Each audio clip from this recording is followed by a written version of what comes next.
Daniels 7 yards deep in his own end zone, and he's going to be sacked, and that'll be 2 points for the Bears. Terrell Bernard. Welcome to SicEm365 Radio. Over the middle, he has Ebner in for a touchdown. SicEm365 Radio's live coverage from Big 12 Media Days at AT&T Stadium in Arlington is presented by Three Nations Brewing Company.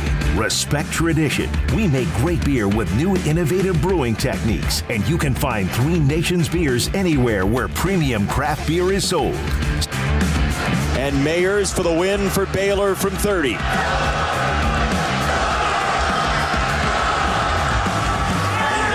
Good hold, good snap. The kick is through. Baylor breaks its losing streak. And it's a yellow rush on the field, 32-31.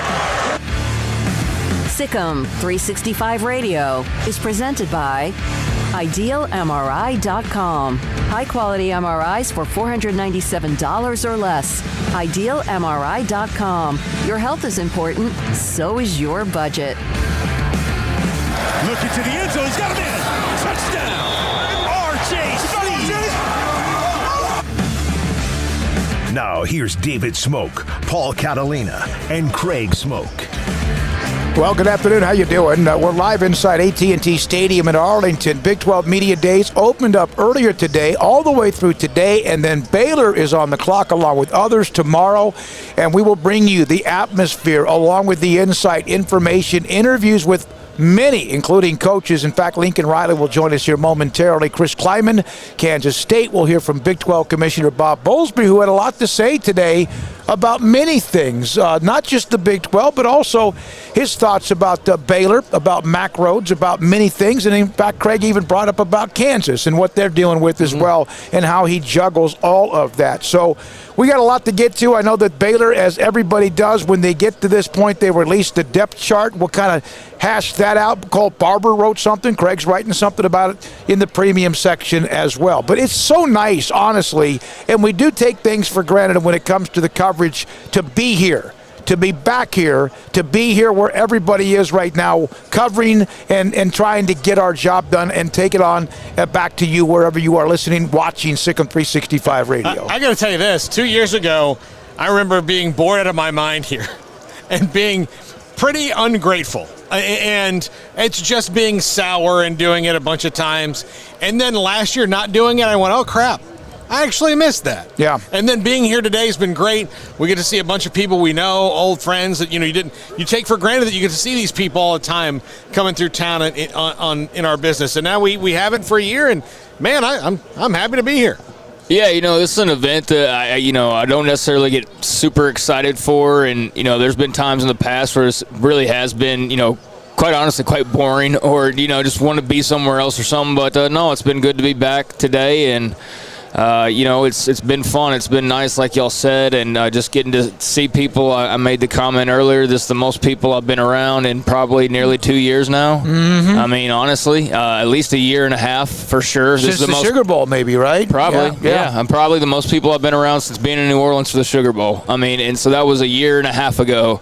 That's how long we've been in this little battle that we've been in. But, yeah, it's good to be back. It's good to see a lot of people walking around without masks on and handshaking or fist bumping or whatever. You see a lot of people just to the side that maybe you don't even know, but you see them running into people that they haven't seen in a while, and so it's pretty cool. It's good to be here. Behind us is AT&T Stadium, the field where the Cowboys, of course, play, where the Big 12 decides the national championship, where Oklahoma's Lincoln Riley said is almost like their second home, and if you can say it and show evidence of it, you can say that too, can't you? Yeah, absolutely. And they are the odds-on favorite, of course, again, to win. We've discussed that quite a bit in recent weeks, to win another championship. Yeah, I mean, Oklahoma's played more games than Dallas, it seems like, than maybe SMU has in the last few years. But yeah, they've owned this place, and so it's theirs until somebody knocks it out of their hands. Craig, I know that you are writing a piece about the depth chart, perhaps even the offense. And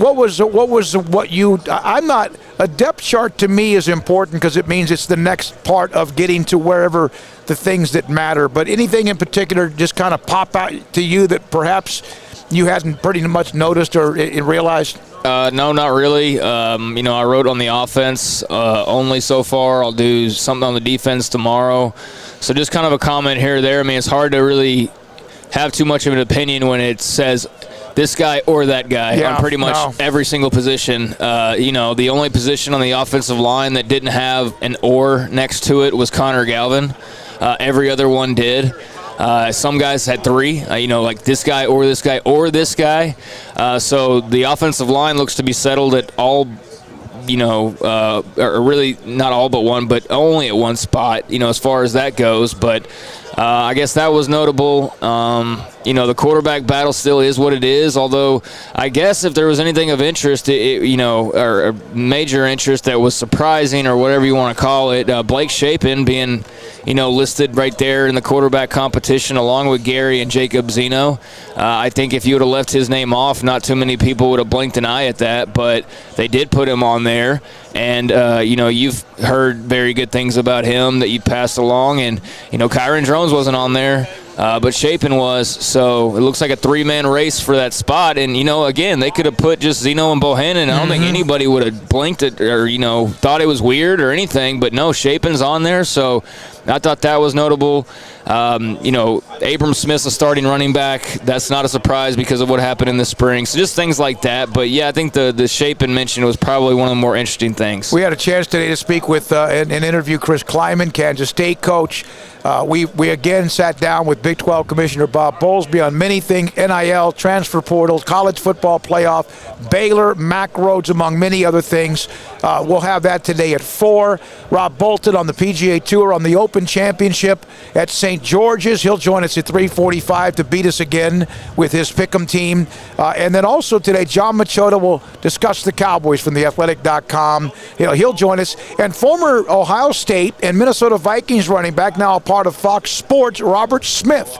He's in the studio. He's a studio crew and analyst as well. He will join us today in the 5 o'clock hour. And momentarily, Oklahoma's head coach in Lincoln Riley. Jack McKenzie, Hayden Bumpus. I said this a couple of days ago.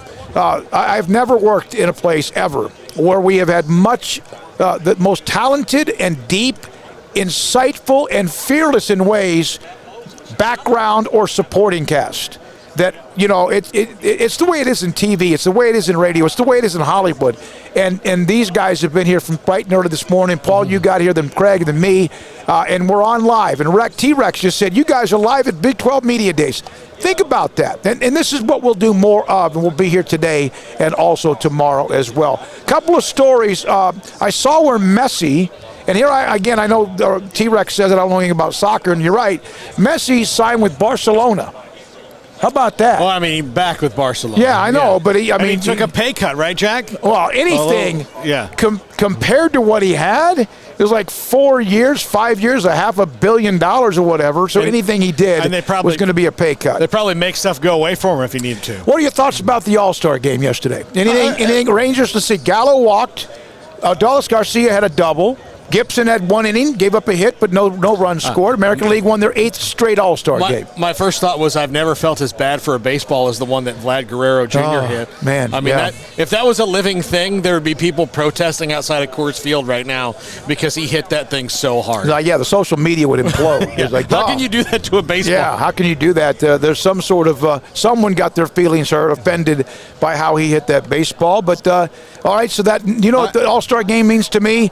That now we start what matters in baseball, the stretch drive, the trade deadline, and all of that between now and what eventually is a World Series. Here's what I hope is not lost on people, and I hope it's not lost on people getting mad about what Stephen A. Smith said and focusing on that noise, other than the fact that, Rob Manfred, he better realize that right now he has got a really good basket full of stars in Major League Baseball. When you talk about Vlad Jr., Tatis Jr., Mike Trout, Ohtani, Bryce Harper, there's just guys, Mookie Betts. There's guys. Acuna, did you mention? I know he's hurt. Acuna, yeah. Acuna's fantastic, and they've got a ton of really good. Pete Alonso's fun. He had a blast during the Home Run Derby. the other night. Juan Soto, there's a whole bunch of really good stars in this league, and this could be a nice era for baseball if they do it right. But again, we'll see. Yeah, we will see. In our conversation with Big 12 Commissioner Bob Bowlsby, we discussed a lot, including right off the top the college football playoff. We really got into a lot of name, image, likeness. We'll have him as well. As Commissioner Bob Bowlsby will join us at 4 o'clock. But we're now joined by Oklahoma head football coach Lincoln Riley. He's on his way out here pretty soon. And isn't it nice just to be back into or maybe not, I don't know, but just to have this again in any way? It is. No, it is. It is. It's the media is not my favorite part of the job, but no, it is. It's to see everybody and listen. Everybody in this room today is, important to college football and has a big role in telling our story. And this is going to be a great year for college football with being able to return back to some normalcy. So it is great to be back. It really is. For your guys last year, you had maybe the first time early turmoil in your season that you had that first, but you really rallied well. How fast did some of the younger guys grow up for you last year? And were you kind of surprised to see even young guys without experience really kind of grasping things, especially on the defensive side of the ball? Yeah, no, we did. We made some big improvements. We had some things not go our way early, some within our control, some not, but we fought our way through it. So there was a lot of pride in that, and it took older guys being at their best and younger guys, as you said, coming along and kind of finding their footing. And it was, when I look back on it, you're really proud of the way we finished and the way things ended and took what could have not been a good situation and turned it into one heck of a memory. You've been pretty well hyped ever since you've taken the job. Every preseason, Oklahoma's in that top 4 to 6 playoff type of mix. But now, because that defensive piece is a lot more solid than maybe it was initially, to pair with that electric offense, I mean, just what's the confidence level like right now with your program? Man, I think we're confident, but it's a big responsibility. I mean, it's still hype. It's still preseason rankings. It's still this and that, and so we're lucky, I think, that we have a lot of leadership back and a lot of guys that have been through the fire and understand that it's a long, hard, tough journey ahead, and we just got to prepare ourselves the best we can for it, and then just go in there and fight your tail off. And that's what it feels like on the inside, And so it's I think we're kind of excited to try to find the best versions of ourselves, and I think we have a belief in our room that if we can do that, then we'll give ourselves some opportunities. Not that you needed validation, but what you've done already in the time you've been the head coach since Bob Stoops stepped down, it's been impressive, obviously. What made you think it was time for you? Well, I didn't know for sure if it was or not. Jobs like this, you just kind of, it just feels like I don't know, there's some on-the-job training. I mean, it's one of those things you can't really explain it until you do it. You got to get in there, and fortunately I was able to, jump into a great situation at a great program, and that's helped a ton, and we've had the right people on board. And so, yeah, I mean, I think, you get tested every year in deals like this, and, last year was no different. I'm sure this won't be either. But, yeah, like anything, as you go through it more and more, I think the belief and confidence in yourself that you can do it. I mean, I've always felt like I could do it, but at the same time, that like you said, that validation and being part of it is real. I mean, we're all human, and it is real, and I take a lot of confidence, more so than myself, in the people we have and being able to be at a place like OU. There are quarterback whisperers in the world, and you are certainly one of them. How did you get there? How did you get? Is that something that was just in you as a player when you played, and you just know how to reach a quarterback on their level? I don't know. It's also a weird question to answer about yourself. I've had good players. I mean, let's not be, let's not get too far from the mark here. I mean, you got to have good players. You got to have and then I think it's just about trying to put them in situations to be successful, whether it's the players around them, the other coaches around them, the system, the game day play calling, whatever you want to call it. And so I've just always looked at it from that perspective, and I've always tried to make things as good for those guys as you possibly can, no matter whether it's on the field, off the field, whatever. And so, it's worked. We've had some success, and because of that, we've been able to attract some really good players and have a nice thing going there. Going back to you talking about, taking the job and just kind of everything that comes with that. Dave Aranda last year was a first-year head coach in a COVID year, mind you. Oh, no doubt. How much of a difference was there for you taking the sidelines or taking the practice fields in year 2 after having that first year under your belt? No, a lot. It's it definitely felt more normal, and I'm sure for him, I can't imagine taking over in a COVID year, and he did a fabulous job. But I'm glad for him and all the first-year coaches last year that they get a chance to actually settle in and maybe feel what it really feels like, because last year was just so different. But no, a lot of respect for him, man. I've known Dave for a long time. We had crossed over at Texas Tech a little bit a long time ago, and obviously I've had a ton of respect for him and the job he's done at the various stops. So I'm happy to see him doing well. Do you know what more to do after year 1 or what not to do after year 1? Maybe a mixture of both, but honestly, maybe not to do. I mean, you figure out your way, and at the same time, you got to continually adapt because you may be changing, but your team's changing too. Your leadership, the makeup of your team, and especially now, I mean, rosters are changing so much that it's a different battle every year. It really is. Is being a head coach? There's so much now, the NIL, and others are helping with that too, but now the transfer portal, and all of that's going with this. Yep. How much is it more than you even thought it would be? It's a lot. It is, and it's coming at us fast right now because of all the new things that you mentioned. But I enjoy those things. I mean, to me, it's still part of getting to the bottom line, which is try to get the team as good as you can get the team. And it's a few more factors that you got to deal with. It's a few more things you got to navigate. But honestly, I mean, I think, I know I think on the outside sometimes some negative connotation around all this, like almost like an underlying message that we're ruining the game or this or that. Like, this does not have to be a bad thing. We all want to make money in our jobs. Why not let an athlete make money and make money off their name, image, and likeness, or any of these other things going on? Let's set some good, healthy parameters around this stuff so that we can protect these guys and so that they're led in a great direction. But this can be a great thing. I just think we got to work together and iron it out as time goes on. Kind of waiting for the worst. Doesn't it seem like that with everything that's announced? Everybody's just like, because the world's falling apart. Exactly. There's not going to be anything that has rules to it. Or pretty soon we're going to kick off and we're going to have full stadiums. We're going to play some football and nobody's going to give a damn about all that stuff. Exactly, right? Yeah. That's what's nice. I think we're going to use that as a liner. I like it. You are here, and this has been a place where you've had a lot of success. Does it matter that it's here at all, just to kind of kick it off? Yeah. Does it matter? I don't know, but it always feels good being in here. We're so close to this place, and other than our home stadium, this is obviously where we play the most ball and have had the most games and a lot of great memories. So it always feels good walking in this building. One more thing, you mentioned Dave, and they played you really well. His team struggled, as you know, for a lot of reasons, but they played you really well. What does it say to you that they did, and that didn't completely get away from them, that they came fight, scratching, and clawing against you? No, they did. Not surprised. Not one bit. I mean, I know the quality coach he is, and he's some of the coaches on that staff that we have a ton of respect for. So, they did a great job in our game, and they're going to continue to improve quickly under Dave. Does the college football playoff give people even more now? The regular season matter more when it does expand? Is that going to help? You think it will? It'll change the conversation from only being focused on 6-7 teams to a broader range, and probably keep. There'll be probably more intrigue nationally around some of these other games, which I think certainly will be a positive. Lincoln, thanks for your time. Appreciate it. Absolutely. Oklahoma head football coach Lincoln Riley. Mike, thank you very much.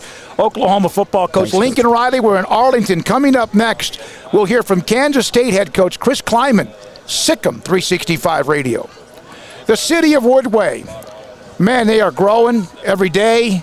Population gets larger, and there's so much that you can do. Discover Woodway, and also discover all of what they have when it comes to youth camps, clinics, registrations, and much more. From basketball to baseball to softball to archery.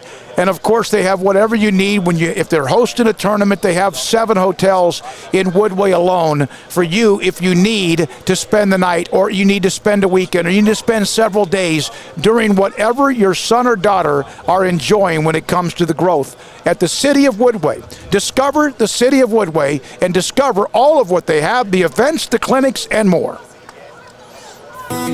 Three Nations Brewing Company is a recognized award-winning brewery that has been recognized for being a community leader, a successful business, and most of all for brewing great beer. Three Nations offers the community something fun all throughout the week. Wednesday night bingo, Thursday trivia, New Beer Friday promotes fresh beer from their small batch system and live music every Saturday night.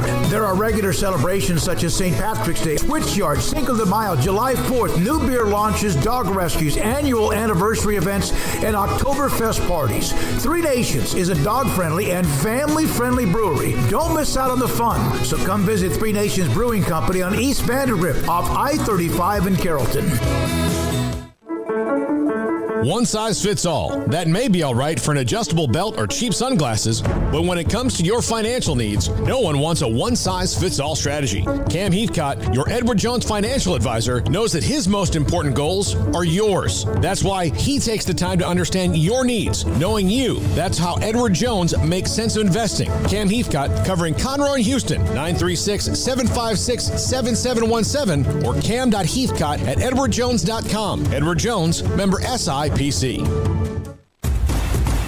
Hey, this is Bryce Petty, former starting quarterback and two-time Big 12 champion, and I know firsthand the importance of being in top shape both on and off the field. So listen up, men. If you're feeling beat down day in and day out and looking for that high-performance edge that separates the men from the boys, then look no further than the Petty Clinic Low T in Waco. Petty Clinic is a comprehensive men's healthcare clinic with an atmosphere catering to men. Board-certified Dr. Kent Petty has a special interest in offering the highest quality medical care to men of all ages. Some of the services offered include screening and treatment for low testosterone or thyroid, infertility, high blood pressure, diabetes, high cholesterol, sleep apnea, while offering comprehensive wellness exams and complete men's health lab panels. High performance men, remember, it's not just a Petty thing. This is Bryce Petty, encouraging you to reach out and Google search Petty Clinic Low T or go to pettycliniclowt.com and get your complimentary lab screening today. When we moved to Texas, we were like fish out of water. We didn't know anyone in our neighborhood until our Texas Farm Bureau insurance agent came to the house. She was so helpful and reassuring, a friendly face with that Texan hospitality I'd heard about. When we purchased a Texas Farm Bureau insurance policy, we knew we were making the right choice. We knew our family would be protected. Stop by and see our agents at one of our 3 McLennan County locations. Coverage and discounts are subject to qualifications and policy terms and may vary by situation.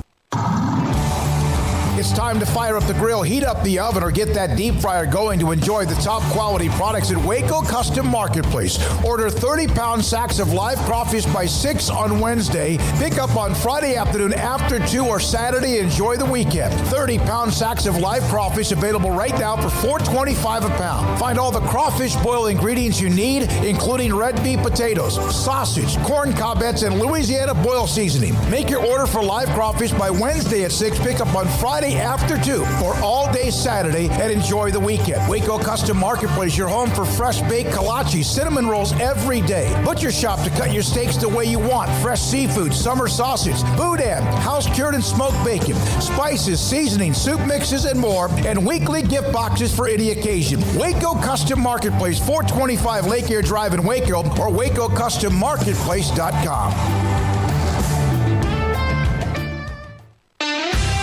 Welcome back to SicEm365 Radio.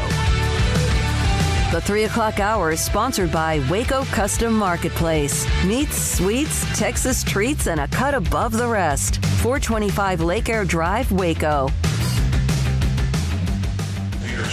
Kansas State head football coach Chris Klieman with us. Paul Catalina, David Smoak on SicEm365 Radio. Isn't this just good to be back and out in front of people again? Absolutely. I'm so tired of doing Zoom meetings. They were great for a while, but it's great to be able to, see faces and get around and be out in the public. You obviously didn't face some of the challenges that maybe a first-year head coach had to face because you had some lead time. But with Zoom and having to build chemistry in a team, how hard was that once you finally saw everybody in person to just try to turn that switch? Oh, it was really difficult. And Zoom is a great tool, but it's not a great tool in my mind to have team meetings. If you're going to have a position meeting, I can see everybody's face and know if a kid's engaged or not. In a team meeting, I think it's really hard to be able to do that. And so then to be able to get the guys back, it was still so off and on for us the entire fall that it didn't finally normalize for us probably until we came back 1st of February, because we even had a long Christmas break. Our school didn't start till like the 27th or 28th of January. So February 1 is finally when it started to get back to normal for us. Last year, can you even try to put into words what it was like? Because, like Coach Aranda, first year, didn't have spring drills. He's doing the same thing. 2-7. You guys were 4-6. Mm-hmm. Can you try to put into words how difficult it was? No, I can't. I really can't. It's because every week was something new. The one thing that football coaches always can trust is their routine, and there was no routine.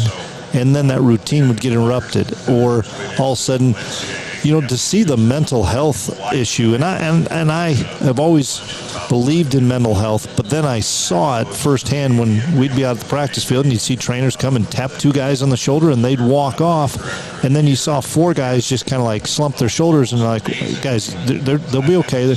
No, Coach, I had dinner with him last night. I'm next. Oh. Mm-hmm. And that's the thing that I saw all the time, and it was something that we're all going to learn and grow from.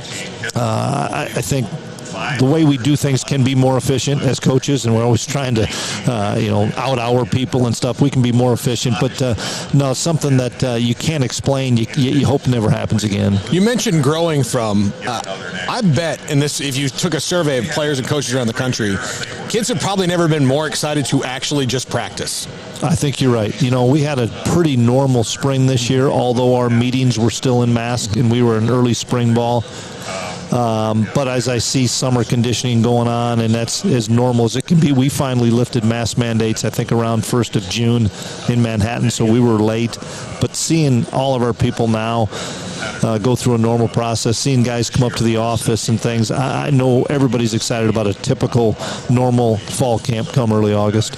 You were 8-5 your first year. Everyone knows what you did at North Dakota State. Has it taken an adjustment? Is it an adjustment to how dominant you were there to learning the curve here at Kansas State?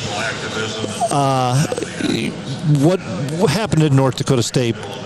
To win 7 national championships in 8 years, and then 8 in 9 because they won it the first year I left. That just doesn't happen in college football. I know how blessed I was. I mean, I think that in the time there I was an assistant and as a head coach, we were 112-8 with 7 national championships. I mean, come on, that just doesn't.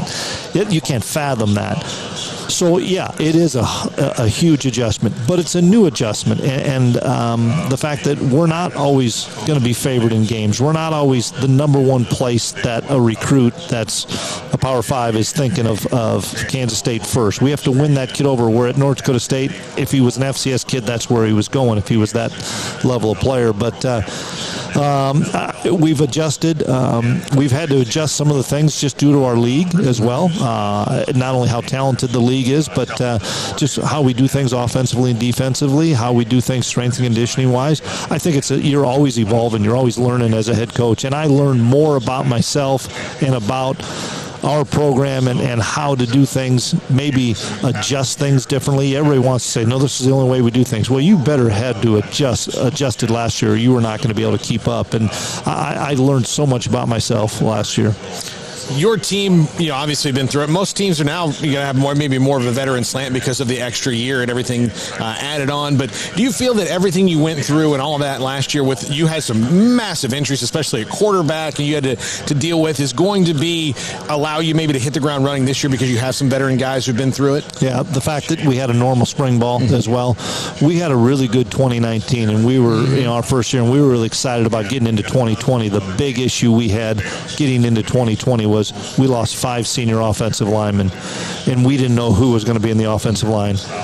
Well, we got to mid-August and we hadn't practiced yet, and we're still trying to figure out who's going to be in the offensive line. That now is a position of strength for us. All those kids came back. We played 9 guys in and out because of COVID and stuff, but now all those kids are a year experienced and better. And then you take the quarterback position. We had to play a 17-year-old true freshman that came in early as a January enrollee saying, I'm going to get to spring ball, misses all that. I'm just going to sit behind Skyler and learn for a year. All of a sudden, game 3, he's thrust into a role at 17 years old. And the kid's a true freshman again. And he started 8 games, and he's going to compete and help a 5th, 6th-year senior. So it's probably a position of strength for us as well. Is there a position group that is more affected by practice time than the offensive line? No, offensive line and secondary, and I'm a DB guy, so the communication is the other part that's so critical. But offensive line would be first and secondary would be second. When you took over, there's probably not, sometimes places need a culture change. Kansas State, they had Bill Snyder before you. Yep. Was that maybe, as taking over head coach, maybe one of the easier culture changes you're going to see? Because no, you don't need a culture change. You just, guys know how to work. Well, they do know how to work, but I think we've had to reset everything after COVID. Yeah. I think every school has had to reset everything after COVID. Even the teams that really did a nice job of navigating it, I still think everybody had to reset their visions, reset their goals, reset their culture.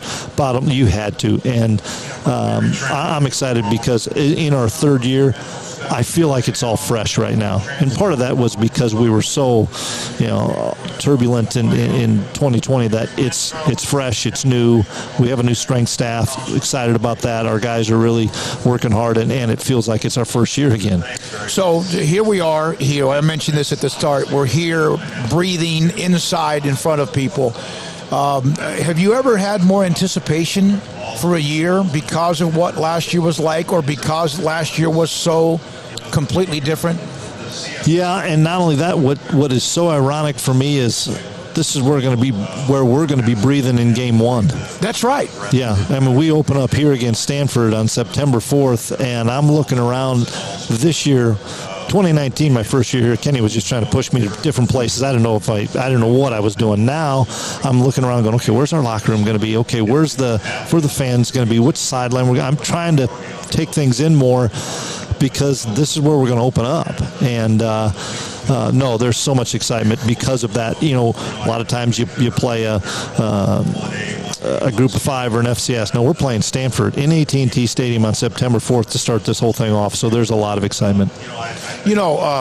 Kansas State's football program and where it was and what Coach Snyder did, do you embrace everything he did? Because sometimes when there's a coaching change, it's the opposite. And it always doesn't end well when it's like that. Yep. Do you just embrace all of that? Yeah, you have to. It's the greatest turnaround in college football history, ever. Period. Yeah. And that will live forever. And it was pretty cool because I got to be a part of 3 opponents coming into K-State. When I was playing at Northern Iowa, twice we played at K-State, and then in 2013, my last year as DC at North Dakota State, we got to come to Kansas State. Everything, and to see how much that place has grown, it's all due to Bill. The facilities, the town, the airport, the community in general, all the things that we have are a direct reflection of what Coach Snyder and his staff had accomplished for decades. And no, I embrace it. It's awesome to be a part of. I did want to ask you about Carson Wentz, who you coached at North Dakota State. He's in Indianapolis. Early reports are he's really enjoying it. What do you think about new place for Carson and the ceiling for him? Yeah, it's going to be a home run for him there, honestly. Talk to him frequently. We text back and forth an awful lot. When I was at North Dakota State, I vividly remember the Eagles coming multiple times to have conversations and stuff, and Frank Reich was always the guy that was there. Doug came a couple times, but Frank was always there. And I saw that rapport, and I saw that bond between Carson and Frank. And I remember when Frank left, and Carson's like, boy, this is a huge blow to us. So I know it's going to invigorate him, and he's going into a pretty good football team, and so I'm excited to watch him. How much do coaches communicate with each other, and does that shut off once the season begins? Do you talk, whether it's Dave Aranda or Neil Brown or whoever it might be? We probably did more during the COVID time. It does shut off a little bit probably once the season starts, but so much respect for the coaches in our league. Matt Wells is a dear friend of mine. Yep. I almost was his DC at Utah State a long time ago. I've spoken with Gary just because of his K-State ties, and everybody's been really good. And so we got a bunch of head coaches in our league. Deuce Vaughn, Pretty good player. We were talking about the preseason team, and I know that's just fodder for media, whatever, maybe an incentive. But there's no position for him when it comes to something like that. There was like a tight end, a fullback, and we know it, and that doesn't mean you don't use it, but he's so fun to watch. I mean, the Oklahoma game is when he exploded onto the scene, but you just get him the ball whenever you possibly can. Yes, and he's electric, and he's a running back, and that's the first and foremost. And I found that out last year, even against TCU. TCU had a really good defense, and there were some holes that just weren't there, and he'd find a way to make great runs for 3, great runs for 8, great runs to get back to the line of scrimmage. I'm like, this kid's a talented running back that has gotten stronger. He's got great vision, as everybody knows.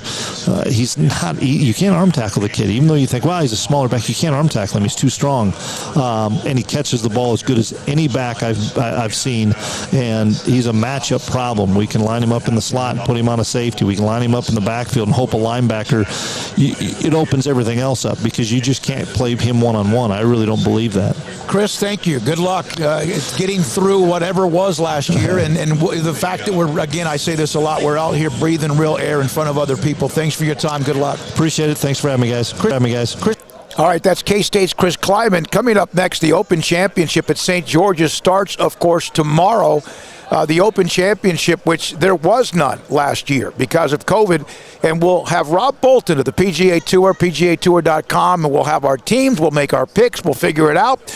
And have, of course, another Rob Bolton buzzsaw to beat all of us when it comes to our picks to win the British Open. Also today, don't forget at 4 o'clock, Big 12 Commissioner Bob Bowlsby, former Ohio State Minnesota Vikings running back Robert Smith at around 5:20 today. John Machota, the Cowboys at 5. We got a lot to get to, and we're not nearly done. Lincoln Riley and Chris Klieman off the top. SicEm365 Radio. PettyClinicLowT.com. PettyClinicLowT.com can help you become the high-performance man that you want and need to be. And maybe you were, and now you're not. And there's something missing, or there's something that doesn't feel right. Maybe it's sleep. Maybe it's focus. Maybe it's energy. Maybe it's all of that. Maybe it's sex drive. Maybe it's just some of that. 1 out of every 3 men have symptomatic issues of low testosterone. And PettyClinicLowT.com can help you with that. Dr. Kent Petty, go online, PettyClinicLowT.com. There's a number and an email for you to contact him. Tell him Smokey sent you. He will set you up with blood work, lab work, get your testosterone levels, get them checked. He'll look at them, and if they are too low, he can put you in a program to increase all of what you need, including whatever the symptoms you have.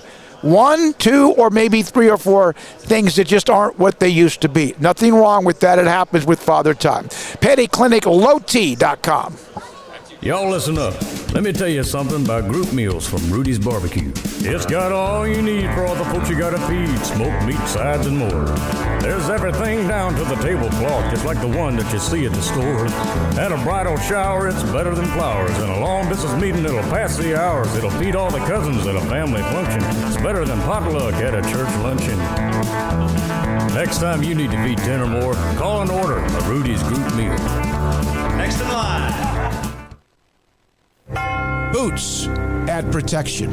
Good boots help you climb better and move forward faster. And when your son or daughter steps into the boots of a U.S. Army officer, they also learn how to lead. In these boots, they'll gain more confidence with expert training in one of more than 150 occupational specialties. In these boots, they'll stand a little taller and lead a team with diverse backgrounds and areas of expertise to successfully accomplish whatever challenge comes next. In these boots, they'll earn respect with valuable experience from day one that will give them solid footing for success into the future. Highly qualified candidates who earn a spot on our team can receive comprehensive health care coverage, college tuition assistance, and a bonus of up to $40,000. See all the things your son or daughter can achieve in our boots at GoArmy.com.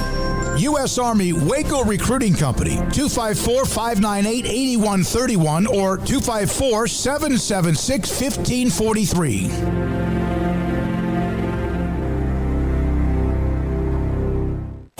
At Ideal MRI, we feel blessed to be part of the Waco community. We're a small family business here in Central Texas. At times like this, the cost of healthcare has never been more important. And unfortunately, significant illnesses and injuries still occur. And that's why Ideal MRI is open and here to serve you through this difficult time. So if you need an MRI, ask your doctor about Ideal MRI. You can schedule online in minutes at idealmri.com or call 833-IDEAL-MRI.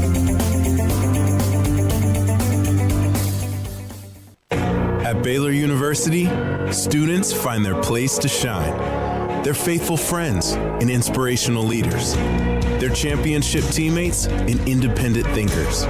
They're on the cutting edge of high tech and in the halls of history. If you want to make the world a brighter place, you can. And if you want to shine in your own way, you can. The spark you need is already inside you. Bring it to Baylor, where lights shine bright. Payments are qualified buyer with $4,000 at 2.9%. TTL extra. See dealer for details. The road is waiting. Explore America and save during the summer savings event at Richard Carr. Savings like a 2015 Nissan Altima for $159 a month, a 2015 Infiniti QX60 for only $243 a month, or a 2015 Ford F-150 for only $393 a month. At Richard Carr, 100% credit approval is always the goal. Log on or get here now and save in the summer savings event at Richard Carr. At Richard Carr, we give you more. Southwest Sports Medicine and Orthopedics, the team physician of Baylor Athletics. Our doctors specialize in the diagnosis and treatment of any and all sports-related injuries. Celebrating over a decade of service in Central Texas, our doctors are equipped to handle a wide range of issues, whether it's your foot or ankle, orthopedic spine care, your hand or wrist, knee and shoulder pain, or if you're in need of our arthritis or total joint clinic. Come see us at the new Baylor Scott and White Ted and Sue Getterman Sports and Orthopedic Center. Trusted doctors at Baylor Trust, Southwest Sports Medicine and Orthopedics. Our goal is to get you back in the game. Welcome back to SicEm365 Radio. This Open Championship update is brought to you by Cottonwood Creek Golf Course with the same great layout. It's time to lower your handicap. Play golf at Cottonwood Creek with a staff and facilities ready to host your group or tournament. Call the Pro Shop at 254-745-6009. Cottonwood Creek on Bagby Avenue next to Waco ISD Stadium.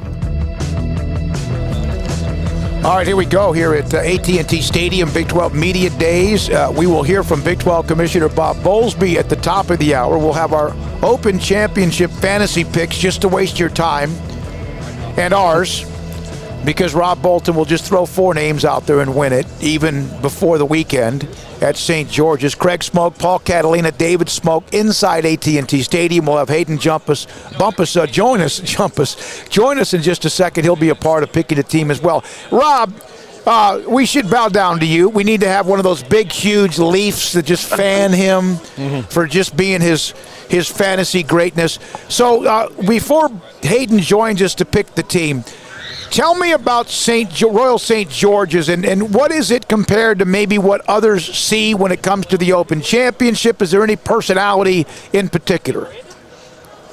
Hey guys, I'm so disappointed that you're at AT&T Stadium and you don't have me up on the video screen with the graphic, the Chiron 3-time major champion. I already have a big enough head, but that would take the cake. So maybe next time I'll trust your efforting. Our HDMI it sounds like you're having a great time. I wish I was there. Yeah. But we got the Open Championship, and it starts at 1:30 a.m. Eastern Time here in the United States tonight. How about that? I love that. Yeah. And Royal St. George's it's I would say, it's special and it's nothing special. It's just like we get the Open Championship, we get that special course, we get the special look, we get the overcast, we get a lot of wind, and we get an outstanding field, obviously. But it plays like a parkland course without the trees. So it's a lot of point-to-point. The gallery, the spectators will be separated. The rough is going to be lusher than it was 10 years ago when Darren Clark prevailed, but the fairways are going to be a little bit softer. So we're going to have a lot of, I think, point-to-point ball strikers throttling back off a lot of tees, but yet distance will play because the fairways won't necessarily be running out. but the wind will take over. The wind is the big defense on this course. So, guys, especially from Texas, should have a good time. All right. Okay, so I have torn off 4 pieces of paper. Rob picks 5th, which to me seems to be the catbird seat. Yeah. All right, Paul, I've just kind of shuffled them around. Pick one. Craig, and then Hayden, you pick one of those 2. You get whatever you want, okay? Paul, what number you have? Sorry, oh, look at that. Top of the heap. Right off the top. Number okay, 1. Craig? 3. 3. Hayden? 4. 4. And so that means I'm 2, 4, and Rob 5. All right, Rob, you ready for this? Because let's do it. I'm ready. We're to the point where this might be the last time we do it. We feel like you're the University of Connecticut women's basketball team there for a long, long time. Not so much lately, but yeah. Yeah. Hey, don't forget about Craig. He took us down a couple majors ago. I don't want to diss him yet. Thank you, Rob. Yeah, no, you're right. You're right. All right, in the interest of and just sticking with what works for me, Brooks Koepka. All right, there. That's what I thought. Okay. Yeah. I'll take John Rahm. Craig. I'll take Dustin Johnson. DJ. Armstrong. Hayden. Armstrong. Yeah. I'm taking Louis Oosthuizen. Ooey. Okay. Robert, you get 2. Well, Oosthuizen was going to be one of my 2, so that's solid. So I'm gonna go ahead and jump with Jordan Spieth to end the first round, and then swing back with Victor Hovland. Yeah, I've seen his name a lot at the top of these best picks, etc. The experts, so to speak, which of course Rob's on the show there's a reason for that. Yeah. He wanted his last start in Germany too, by the way, so he's coming off a victory. Okay, all right, Hayden, back to you. I'm going to go Abraham Answer. Really good ball striker. Okay. I'm going to go DeChambeau. All right, I am next, and I will take. I'm going to take.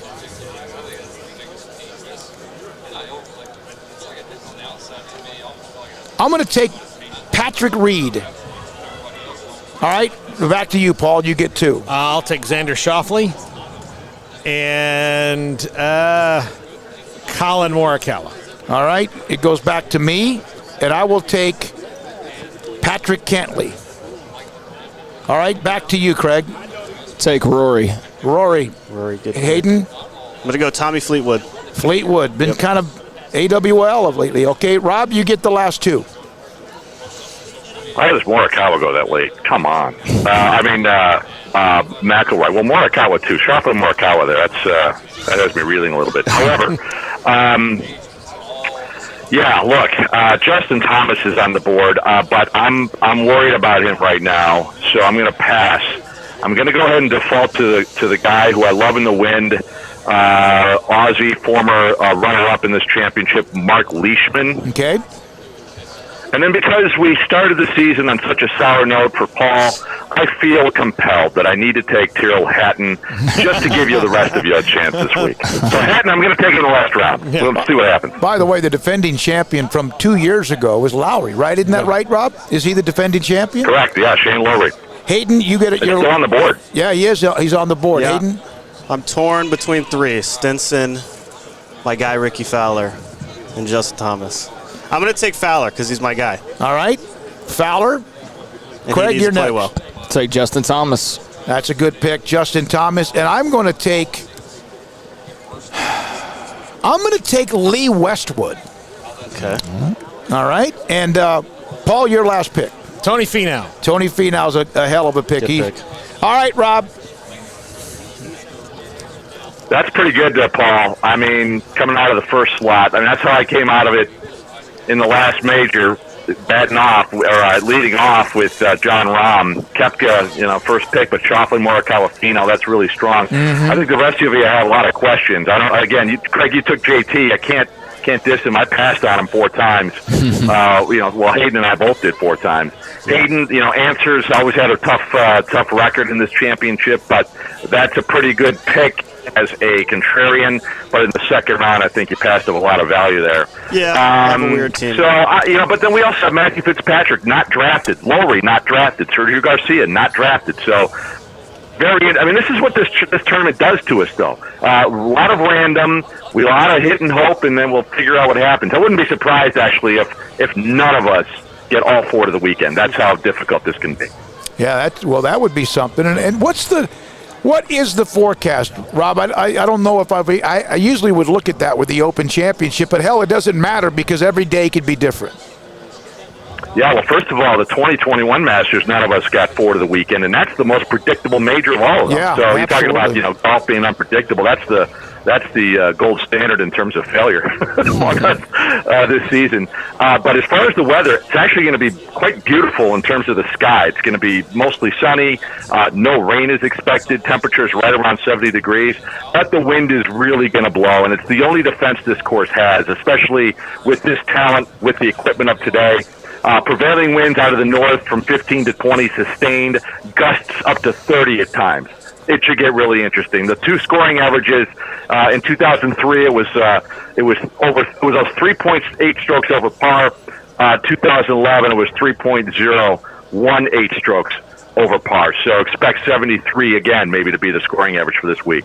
73, and so how much momentum do you think John Rahm, besides Rob, the obvious, but this is a kind of a tournament I always thought he would probably win an Open Championship anyway. Yeah, I think now that the monkey is off his back in terms of the major, we see a patient comportment about the guy. He's gotten married, he's had a child. I mean, he's really in a great spot in his life, and I think that matters more than anything. He's obviously healthy. He has the body for it. He has the strength for it, and now he has that patience. He's the total package at the right time, and he's at home in Europe. So could very well be back-to-back Open for the guy. Anything else, guys? Now, Rob, next time we're here, if this overlaps, we'll get a longer HDMI cable to get up there. Our longest one's like 8 feet, so we're. Yeah, well, there are things. I'm sure you could probably find one of those, and I do expect that. So that'd be great. Good thinking on that, Paul. Appreciate that, man. All right, Rob. Thank you very much for your time. That's Rob Bolton, PGA Tour analyst, and you go to PGAtour.com and also find him and the expert pick, so to speak, on there as well. And every major, which Craig did win. What you won? I don't even remember. It was the like PGA Championship, wasn't it? The PGA Championship and the Claret Jug. We should get mock things for every. That'd be cool. We should get a fake green jacket and a Claret Jug and a. What's the Claret Jug is this one. You can follow at Rob Bolton, that's BOLTON Golf, Rob Bolton Golf on Twitter, and he will post up the daily leaders, which sometimes is painful, including last time that there was a tournament, the U.S. Open, he just destroyed every one of us. Look, and he was the only one with all 4 on the weekend. Here's all I ask of my 4 guys. You don't have to win the Open. Just get to the weekend. Just get to the weekend. I haven't had one. Yeah. I don't think I've had all 4 get. I don't think I've had a team get to the weekend this year through the first. What are the 3 majors? I would have won the Masters if not for Hatton. Yeah. I would have had it because I was otherwise. But would have. But Hatton decided that he was scared of Georgia or something. I don't know. And Baylor would have beaten Michigan State if Phil Bennett listed off 5 or 6 things that should have happened or didn't happen or could have happened or whatever. So, hey, we have a little bit of time here between now and 4. Bob Bowlsby coming up today at 4 o'clock. This Richard Sherman story is kind of bizarre. It's always been a Stanford guy, Super Bowl champion, seems to be a guy that's pretty much in control of himself. What? He got arrested? He's already turned himself in? And denied bail. That's typical for, I believe, domestic violence cases, which is basically what this is it's an accusation of domestic violence. And not basically, I think that is actually what it is. But from what I was reading earlier, it was just a bit of, sounds like just a toxic relationship. And perhaps, according to the allegations, he, overstepped his bounds or, whatever. But, don't know a whole lot of the details. Just know that he's in custody. He's not able to book out until tomorrow, and that's he'll get released as soon as he's able to appear in front of a judge. So apparently that's not happening until tomorrow afternoon. But not great. They police arrived outside his home. They had a K-9 unit there. He fought with police. He was apprehended, and eventually they cleared him medically and No one was no one was injured at the residence. I mean, it's just like I haven't read through the entire story, but there was like a car wreck, and there was he like hit a police car and ran. Yeah, and like a bunch parked of stuff. Police car. And here we go. I've never thought of Richard Sherman ever. Of course, I never thought of him being in this situation. Well, it sounds like he was probably impaired. Yeah. Yeah. Well, this one is burglary, domestic violence. I just saw a lot of people questioning why burglary is involved, and I think it's just like an overlapping term, basically. But this is a domestic violence situation, and so there's that situation. But then there's also the car thing that we're talking about, which is a separate situation that the police are also looking into up there in Washington State, and that incident apparently happened right before the incident that we're now talking about. That makes sense? Mm-hmm. So, like, back to back, he got into trouble or found himself in some trouble, and so the Washington State Police are investigating not only the domestic abuse or domestic violence, but also investigating this other incident that happened an hour earlier in which he was in a hit and run, apparently, and damaged some Department of Transportation property.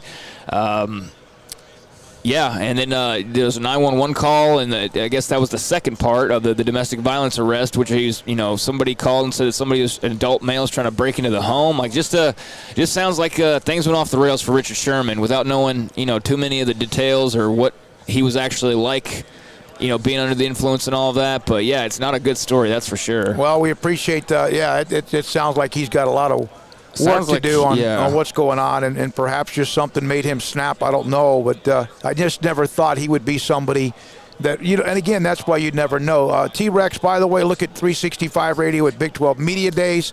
Look at the growth.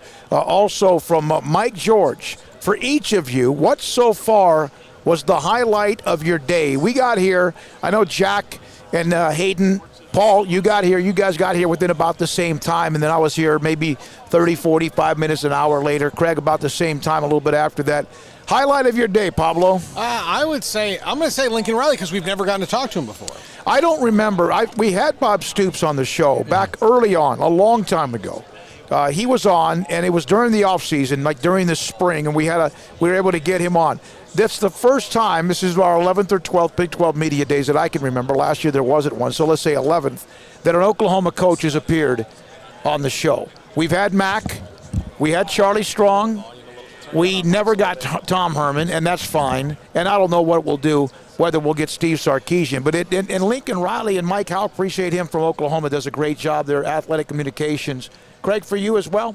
Yeah, I was talking to Lincoln Riley and shaking his hand afterwards. I'm a big fan of his. I think he's an incredibly good coach, and I'll be shocked if he doesn't win a national title one day. I don't know if that's in store in the next couple of years for him, but I know they're one of the contenders this year, at least on paper, and I do think it will be in store for him, so long as he's in the college game for a long time, but who knows? Paul, one of the first things he said after we talked to him was that Paul was immediately thinking about him in the NFL and like his demeanor and, kind of how he handles himself, which was somewhat similar to Matt Rule, just more laid back, which was, a guy from Philly versus a guy from West Texas. I mean, that was the only difference really, but he is, he's a pro's pro and he's a hell of a coach, so it was cool talking to him. I was, a couple of nights ago, somebody asked me about, would you like to have seen Lincoln Riley with what he does with his offense against Art Briles' offense? Oh, my God. I loved it. I mean, the game never would have ended. That's maybe the biggest regret of that whole thing is the fact that we didn't get a Briles versus Riley. I mean, I don't think anything else that we missed out on. I don't think we cared about Briles versus Patterson Part 7 or whatever, we'd been there, done that, but to see Riley and Briles, that would have been amazing, especially with Gil Brandt's comments about Riley being a better offensive mind than Art Briles was, which he said before Riley even coached a game at Oklahoma. He told us that at the draft in Chicago. Don't think that wouldn't have been on somebody's mind. Yeah. But also, it wasn't a knock on Art. It was just more of a look, Art is this good of an offensive mind. He's like, Lincoln is that much more. I mean, that's what, So that would have been a hell of a little contest between those two and would have been absolute nightmarish for both defensive coordinators. All right, when we come back, Big 12 Commissioner Bob Bowlsby was able to drop by earlier today, and we had a chance to visit with him about a lot of things that I think you'll like. And, of course, I know some of you, no matter what, if you're a part of the Baylor fan base, well, no matter what he says, you don't like him. And there's been times when I haven't liked him much either for things and decisions or things he said. But I thought we covered a lot of bases, from NIL to transfer portal to college football playoff, and he was right smack in the middle of that, to MAC roads and much more, including Baylor. And, oh, by the way, the NCAA and the infractions committee and Baylor, we discussed that. And be interested in what Bob Bowlsby has to say. And he didn't pull any punches about the NCAA and name, image, and likeness and where they are and why they are where they are with that. We're live at Big 12 Media Days in Arlington, AT&T Stadium, and this is SicEm365 Radio. Allen Samuels is holding the Ram Spotlight event on the new 2021 Ram Lone Star Crew Cab trucks at Allen Samuels. The three-peat Motor Trend Truck of the Year is built to serve. This truck is perfect for whatever your lifestyle calls for. Impressive towing, high-strength steel frame, and the smoothest, most comfortable ride of any truck. Allen Samuels located at 201 West Loop 340 in Waco. Come see the Ram Lone Star Crew Cab. The Ram Spotlight event won't last long. Visit Allen Samuels today or online at allensamuelsdcj.com. Come by. Let's be friends. Let Camille Johnson Realtors guide you seamlessly through the process of buying your dream home or selling your current one. Commercial, farm and ranch, or residential, Camille Johnson Realtors can smoothly and successfully lead you through any transaction. With a team of 28 experienced agents who are excited about serving you, Camille Johnson Realtors services the entire greater Waco area. There you go. If you're in the market to buy or sell, contact Camille Johnson Realtors, 104 Midway Center in Woodway, or find them online at www.camillejohnson.com. Camille Johnson Realtors, elegant, charming, warm. Welcome home.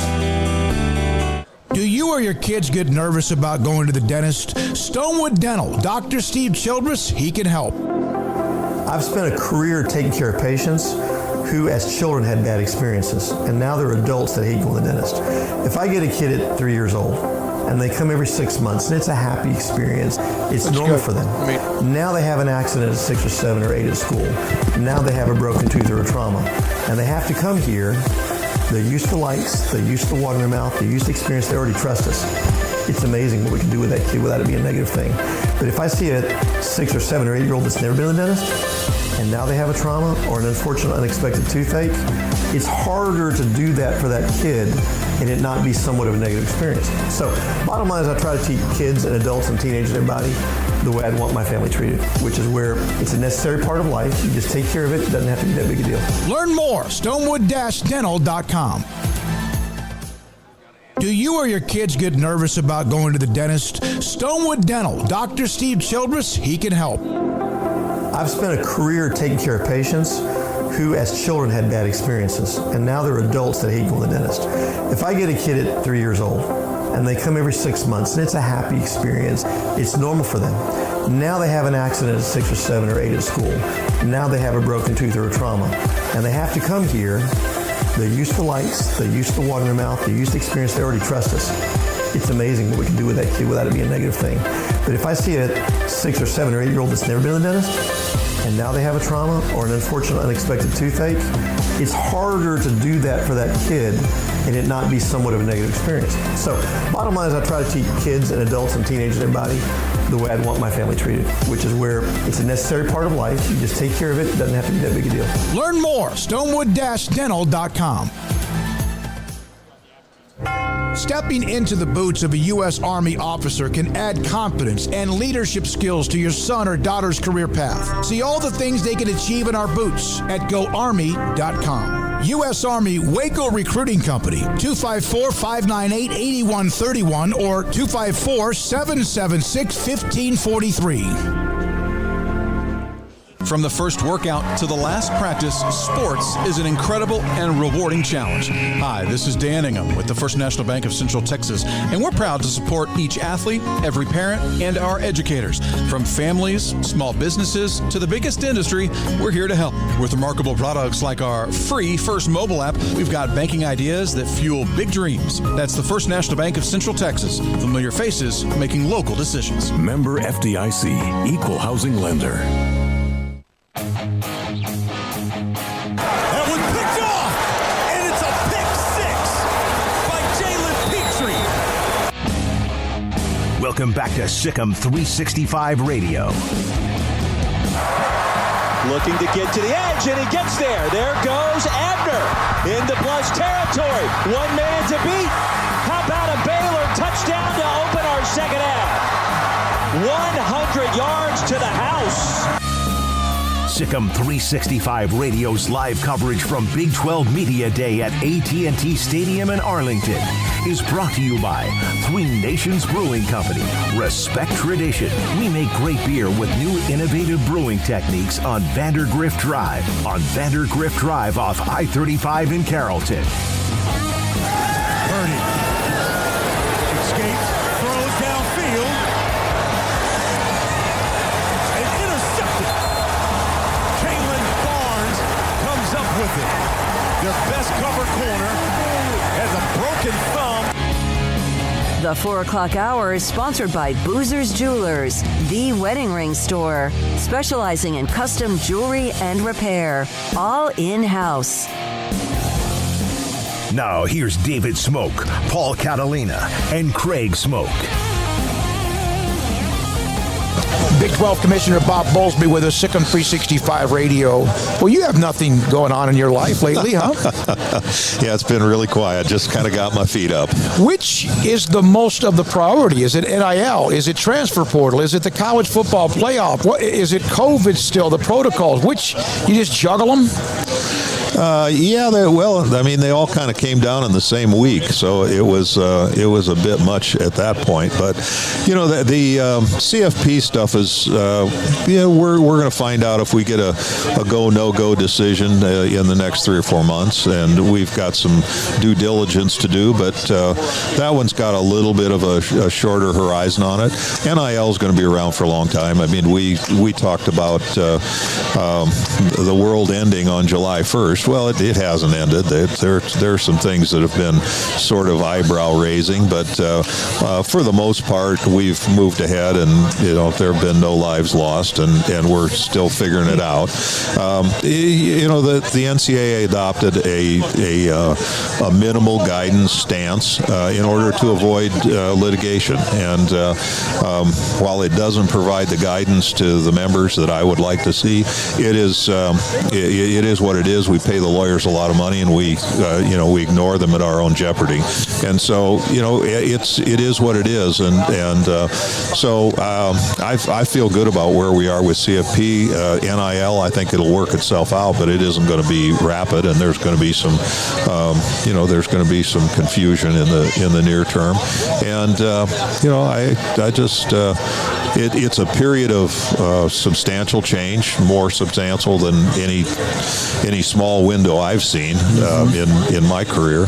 But the enterprise has proven to be pretty resilient, and higher ed has proven to be pretty resilient. And if you think about the institutions in our society, higher ed is about as stable and is about as constant as anything you could name. And so I think in the end we'll figure it out, and that doesn't make it particularly comfortable right now. And the transfer portal is another good example. I mean, you look at the football situation in the transfer portal. About 40% of the kids in the portal are walk-ons looking for a scholarship, and that's understandable. The other 60%, about half of them are going to find a scholarship, and the other half are not. So, when you think about that over the long haul, one, it's too early to draw any conclusions about it, but two, intuitively, you would expect that might cool people's interests on going into the portal. Now, if you're a walk-on and you think you're good enough to get a scholarship, sure, that's a great place to go and try and find that opportunity. But you hear, well, there's 2,000 kids in the portal. Well, 1,000 of them or 800 of them are walk-ons trying to find a scholarship, and of the others, some are going to get a good outcome, some are not going to get a good outcome. So, I try and not jump to too many conclusions as to how it's all going to work out. On the CFP with the 12 teams, which I think surprised a lot of people, given that the process to get to 4 took, 100 years of college football to do it. Why the 12, and what was the impetus that maybe got that turned the tide on how people felt about expanding the playoff? Well, there's no short answer to that. First of all, whatever number we come up with is going to be a compromise. There are going to be pros and cons, and there are with the 12. I think the thing that was attractive to me about the 12 is I think it's very good for the regular season. I think when the first poll comes out, there'll be 40 teams that have a legitimate opportunity and chance to be in the playoff. When the mid-November poll comes out, there's going to be 20 or 25 that are still in the mix. That's going to be good for regular season attendance. It's going to be good for interest. It's going to be good for TV. I think all that's good. The 8-team format, the thing that probably caused us to head towards 12 more than 8 is that when if you make the assumption that you want to broaden participation, you can broaden it with the 5 A5 champions, or you can broaden it without drawing any bright lines and say, okay, the 6 highest ranked, which most years is going to be the A5 plus one group of 5. If you go that route, you don't have any automatic qualifications. You eat what you kill. You're all on the same basis, and it results in about the same outcome.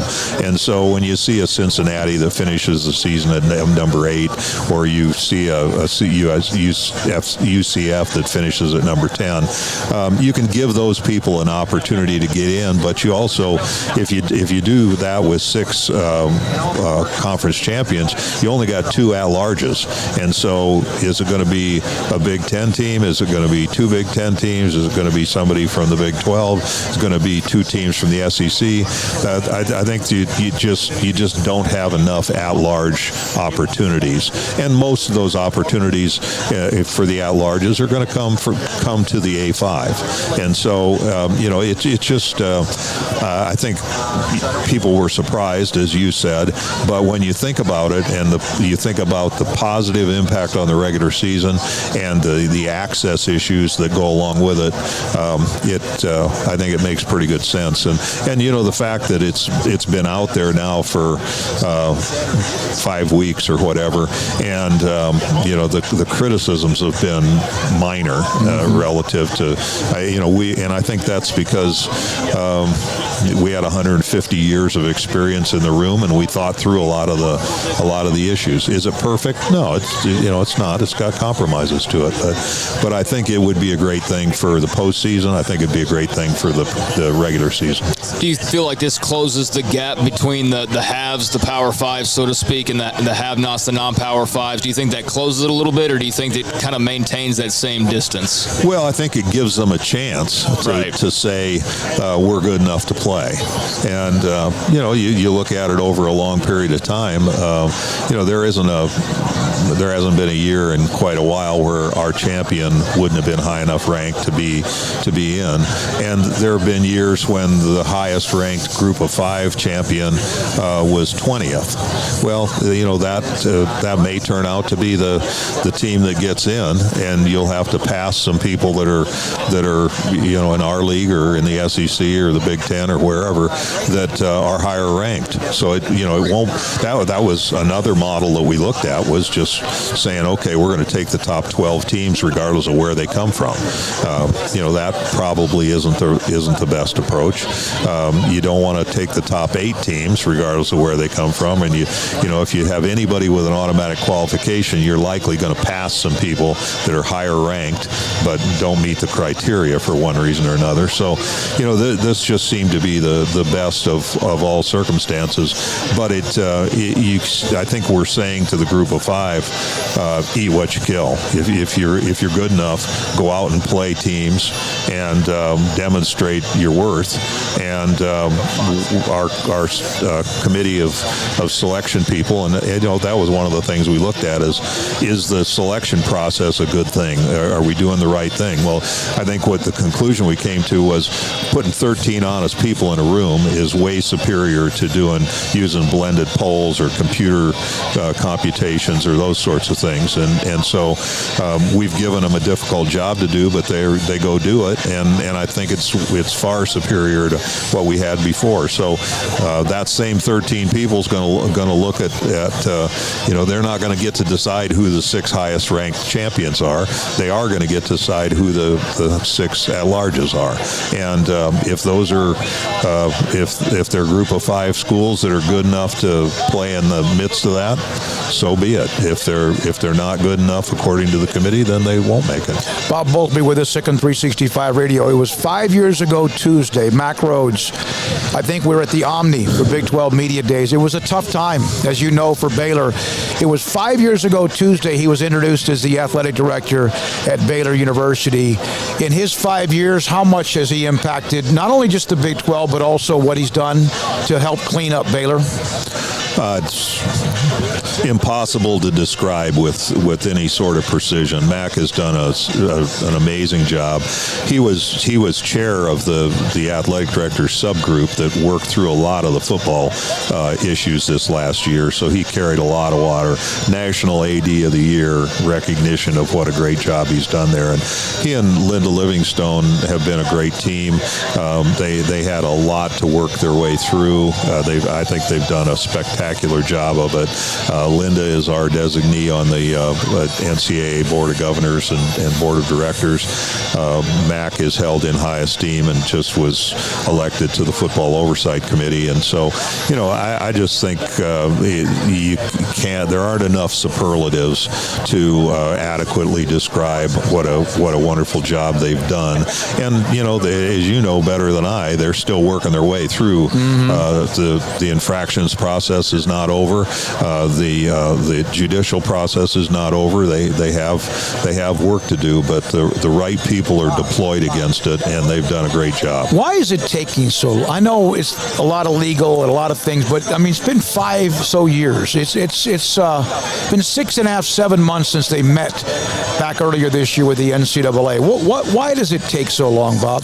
I can't answer that question. I've been expecting a rendering from the NCAA Infractions Committee for the better part of 3 months, and this is inordinately long, and I can't tell you why that's the case. Now, in the case of the court cases, there's lots of legal wrangling and legal back and forth, and those things are protracted. We're involved in a number of lawsuits that have been going on for 4 or 5 years, so that isn't particularly unusual, but I've been disappointed that the infractions process has not been brought to close. You mentioned earlier that the NIL legislation from the NCAA was not what you would have liked, and I think that probably the sentiment is shared across the board, and they couldn't really get anything done even knowing it was coming down.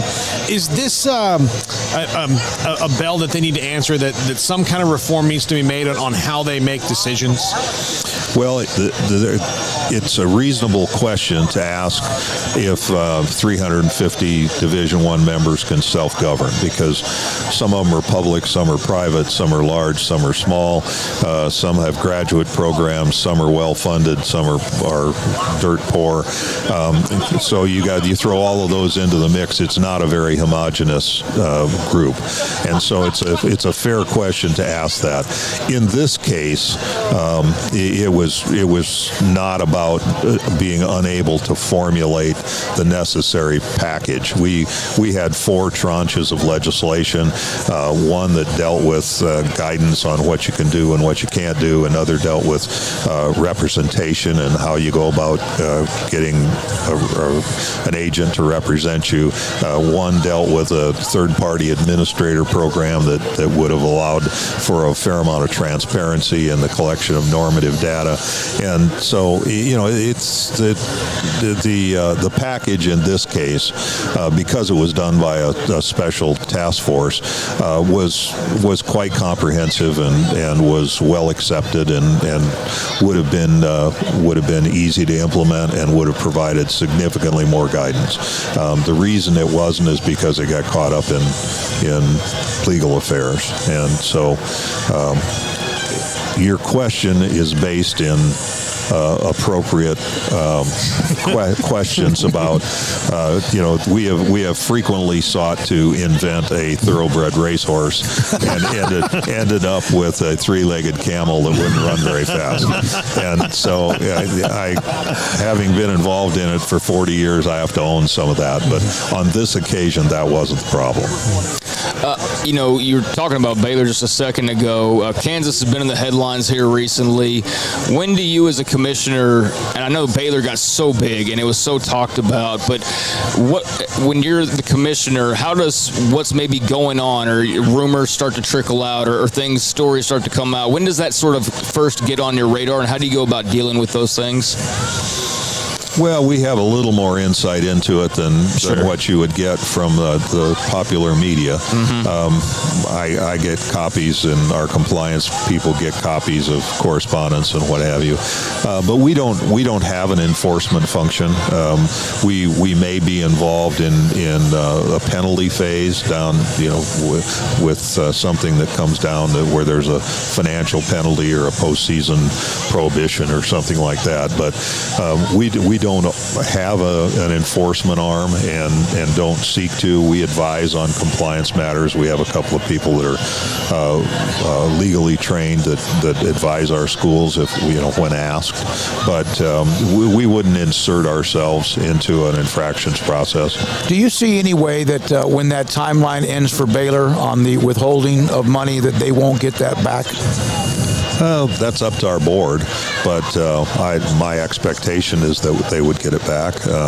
It's going to be I haven't thought about it recently, but I think the board will probably ask me for a recommendation, and it was the package was pretty well roughed out and stipulated when it was put in place. There's a fine involved with it, and there was the retention of monies, and we even got to the point of deciding how we would use the earnings from the withheld money, which was for training on campus for sexual violence and the like.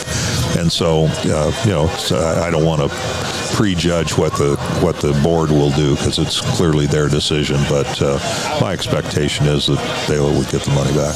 How much do you need a football team to win a national championship, or is that something that you have to have? Well, aspirationally, we always want to win championships. We had 10 teams play for the championship in an NCAA sport this year, and 5 of them lost and 5 of them won. The 5 of them that lost, I thought they all should have won, and that would have been just fine. Winning a national championship in football is always what we aspire to.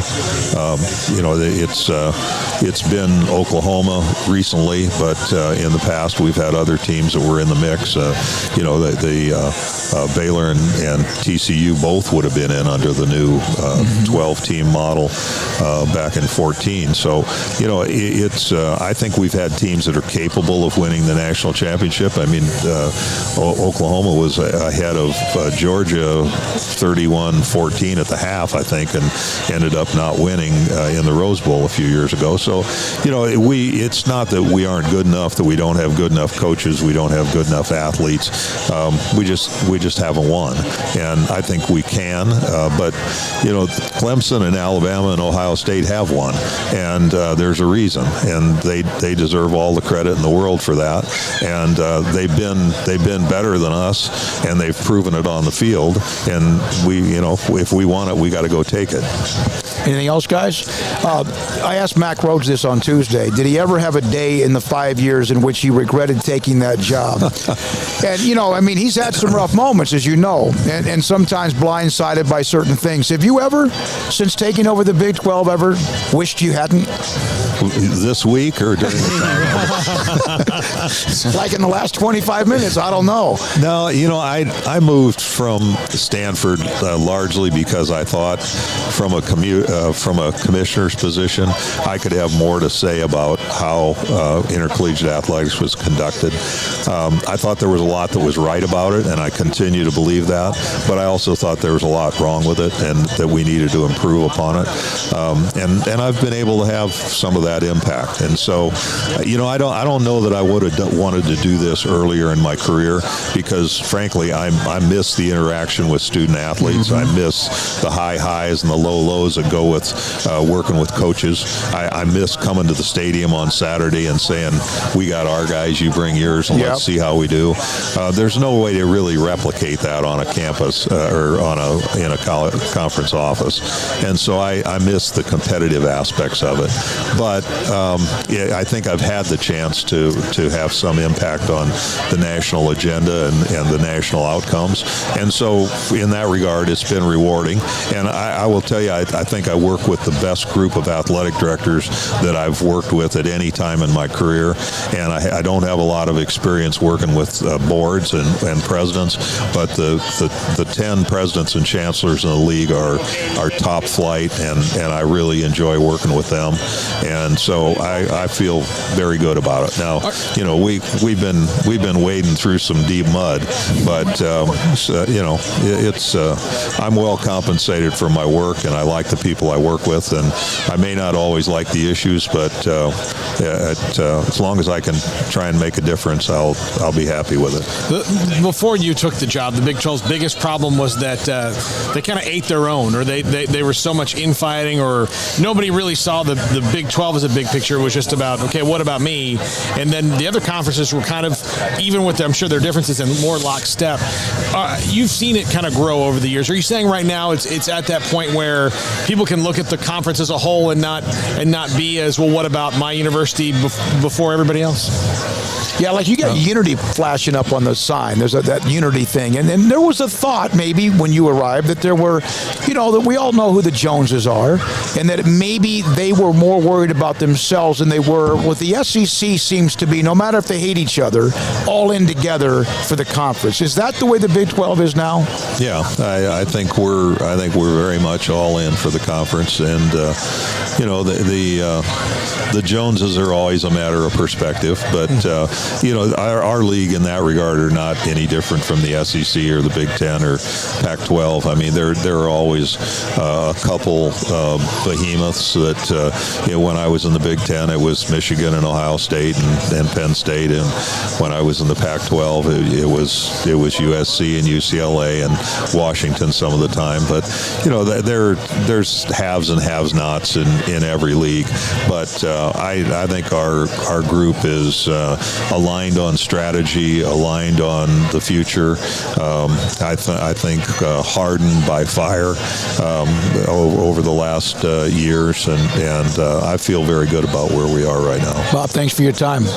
Great to be with you. Big 12 Commissioner Bob Bowlsby with us. SicEm365 Radio, live at AT&T Stadium. Big 12 Media Days here in Arlington, and when we come back, we're going to anytime the Big 12 Media Days begin, there's a release of the depth chart. Colt was asking for that earlier today. We sent it to him. He digested that. He had kind of done that earlier in the week, and Craig has written an article in the premium section of SicEm365.com as well on the depth chart. So we'll look at it a little bit and talk about it, and also take your calls.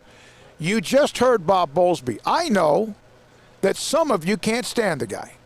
I know that some of you think he's been unfair to Baylor. I think some of you just don't like him because, the TCU in 2014. And I'm not saying some of you don't have a reason to feel that way.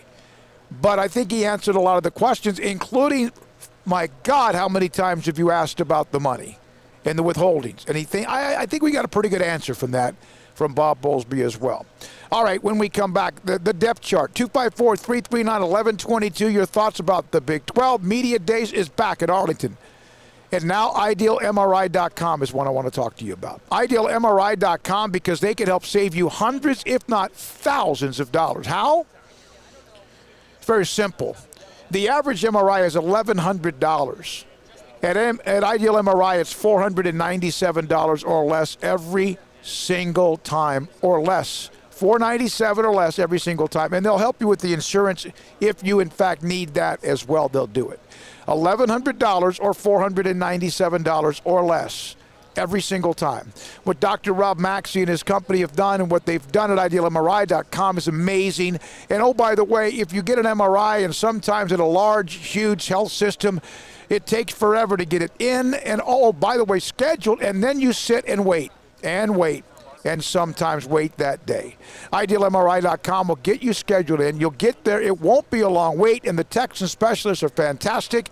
And then you'll get a call or video or both from somebody from IdealMRI.com, a doctor, to explain what they see, and then he can pass it along to your doctor who wants to see it as well.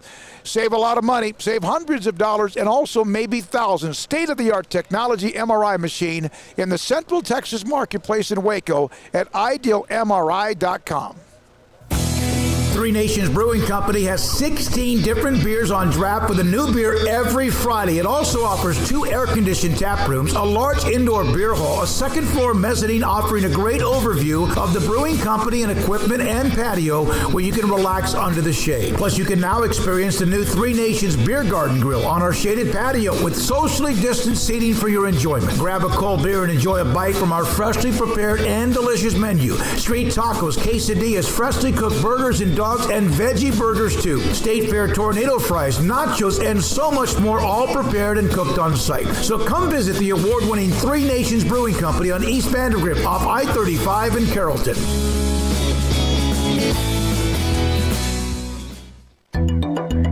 It takes time to reach goals. It's a truth that applies to more than sports. It goes for your financial goals as well. You work hard for your money, and you deserve an investment strategy that lines up with your game plan. And Tom Albers, your Edward Jones financial advisor, can help. If your financial investments aren't putting forth the effort you desire, stop by today for a financial review. Tom Albers, 4301 Lakeshore Drive, 254-776-7605. Edward Jones, member SIPC. At Marco's Pizza, get craveable pizza made the Italian way with dough made from scratch, an original sauce recipe, 3 fresh signature cheeses, and premium toppings you love, served hot and safe. Right now, you can get unlimited medium one-topping pizzas for just $6.99 each. Why stop at just one? Order with your app or at marcos.com for curbside, carryout, or delivery today. Marco's, pizza lovers get it.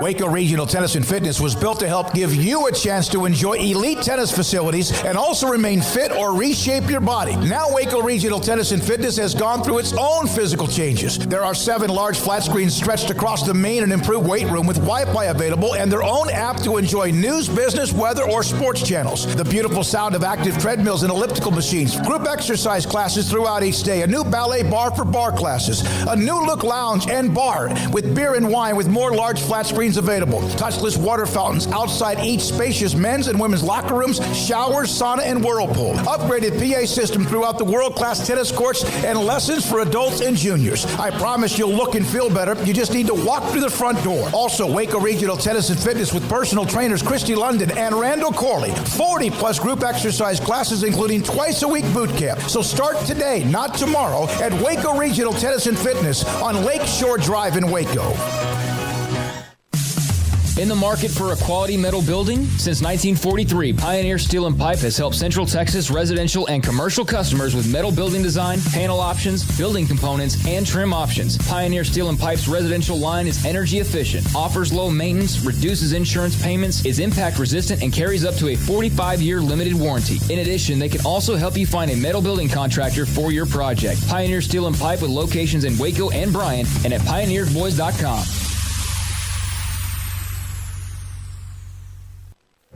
Stepping into the boots of a U.S. Army officer can add confidence and leadership skills to your son or daughter's career path. See all the things they can achieve in our boots at GoArmy.com. U.S. Army Waco Recruiting Company, 254-598-8131 or 254-776-1543. Welcome back to SicEm365 Radio.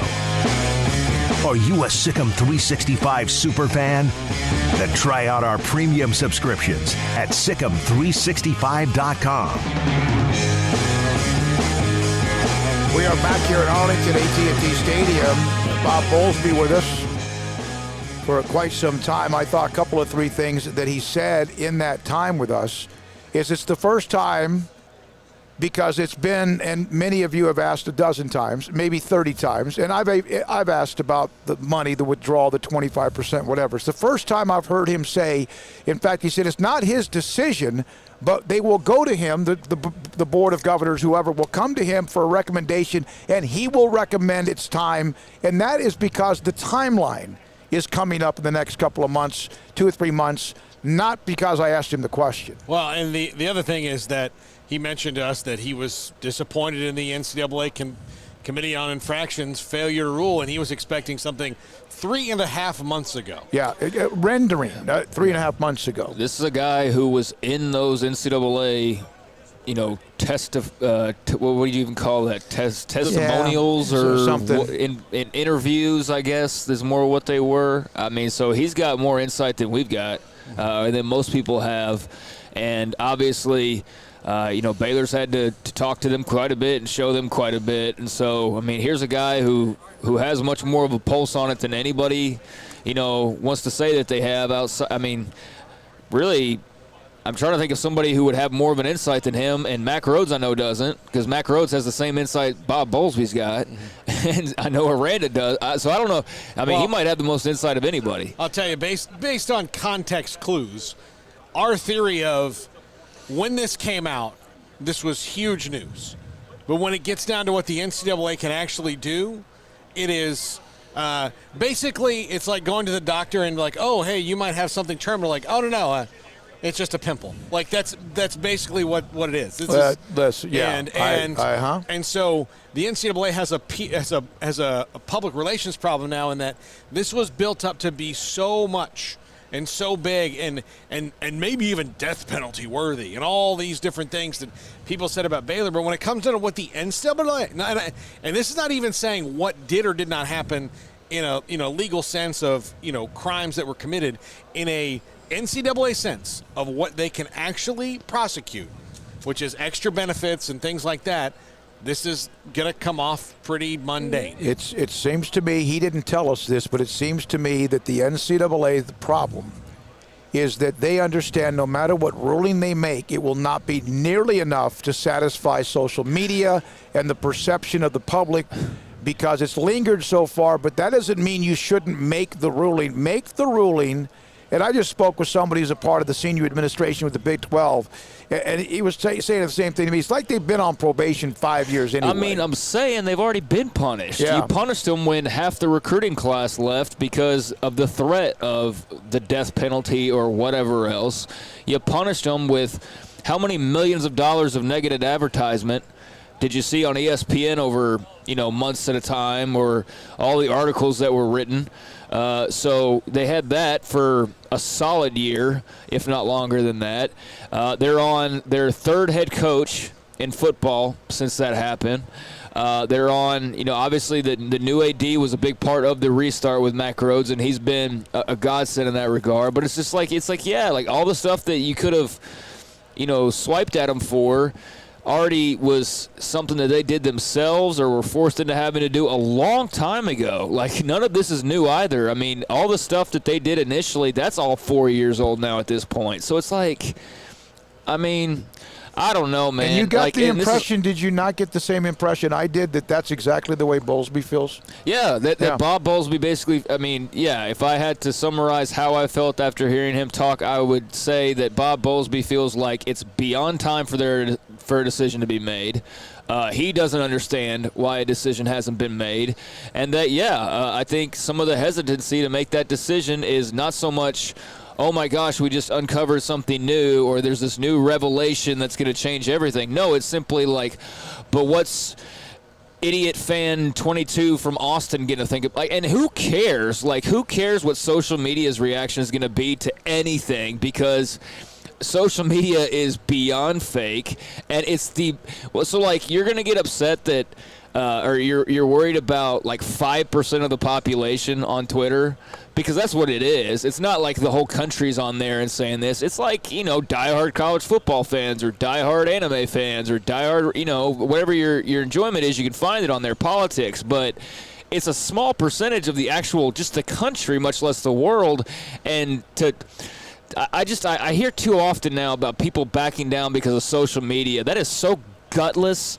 That is so gutless. You're worried about what people are going to type about you. Like, give me a break. So make a decision. Bob Bowlsby's even saying it's been too long. So who else needs to come forward and say, like, hey, enough is enough already. Like, you've dragged this out to the point of you are punishing them just by dragging it out and furthering the punishment in that way. Not to mention, you drag it out another 6 months and then you're going to lay a punishment on them? Like, I mean, how that makes sense in their minds, I don't know. The thing that would have been so obvious and typical is if it would have come out like Monday, the week before Big 12 Media Days, but it's not. Or whenever. But again, it's not. It may, at this point, like if you told me that this is something that like 2 months from now they're going to like go to Baylor and be like, hey, you guys have to pay a $50,000 fine and you get one less scholarship, but we're not going to send a press release. Well, the timeline of the withdrawal model, which I understand has been a thorn in your ass if you're a Baylor fan because you felt like it was unfair. I don't know if it was or not. I mean, that's really, if you look at it, just holding back some money. It's not like they're hurting for money, although I'm not saying it didn't hurt a little bit. I'm sure it would have been nice to have that, especially during the COVID year. But this has always been about just letting the clock run out. It's almost like a 60-minute game. In this case, it was like a 48-minute month game. So it is. But it's the first time, because I just wanted to ask him while we had him, tell me about this. And because I knew it was this fall, sometime September, October, whenever, when all that gets returned. And it's going to be returned minus the fine, which we know, and minus whatever that is, that some of the money that accumulated over the years. My opinion about the job that Bob Bowlsby has done has morphed over the years. I think that he he made some mistakes at times, and at other times I think he's been what the conference really needed, was a guy who's, as you can tell, very even-keeled. And he stepped into a league that had just about broken up completely. I mean, completely, not just a few teams left. Like, if that's ultimately what the story was, but the real story behind it was this league was on the precipice of breaking up completely, if not for a couple of things that just couldn't get worked out.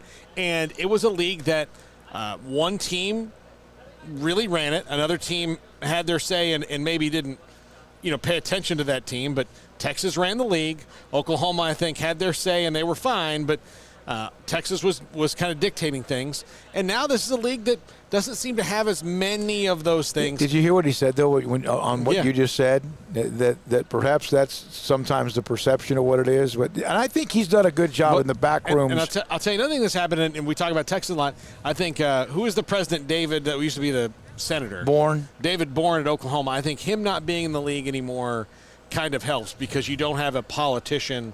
As far as I'm concerned, he was just as arrogant as any of them. Yeah, but I mean, you don't have a politician doing politician things as the head of a university. Yeah. So I think he's done a much better job. And look, he's helped this 12-team playoff along, and that's a huge thing that we really need. Yeah, I agree. I agree. So that's Bob Bowlsby and Chris Klieman earlier, Lincoln Riley earlier. Tomorrow, it's Baylor, among others. It will be here at Big 12 Media Days. First time we get to possibly sit down and visit, or at least hear from Steve Sarkisian in this setting, among others. Oklahoma State, Mike Gundy, etc. Today was West Virginia, Kansas State, Oklahoma, Iowa State, and TCU. Mm-hmm. And so the rest of the conference tomorrow. Hayden, by the way, Hayden Bumpus, Jack McKenzie here helping us behind the scenes, and we're thinking about you, Armstrong. Hope everything's going well with you. He's going to get a couple of 2 or 3 days off to kind of get through a couple of things he's going through. He's going to be fine. But Hayden has been kind of bouncing around, listening to certain. Yeah, you should, but he's having fun though. You look at it. This is a good deal for him, and I know Jack is about to take a Valium. Yeah, I think if I were worried about something happening to one of us, I would worry that Jack might harm you in some way, Smokey. Yeah, no, I know. I sense that too. Mike George, do we know who makes up the Big 12 board? Honestly, I don't, and there's only 10 programs. What does it matter? It doesn't. It may have mattered 6, 8, 10 years ago, 5 years ago. It might have mattered.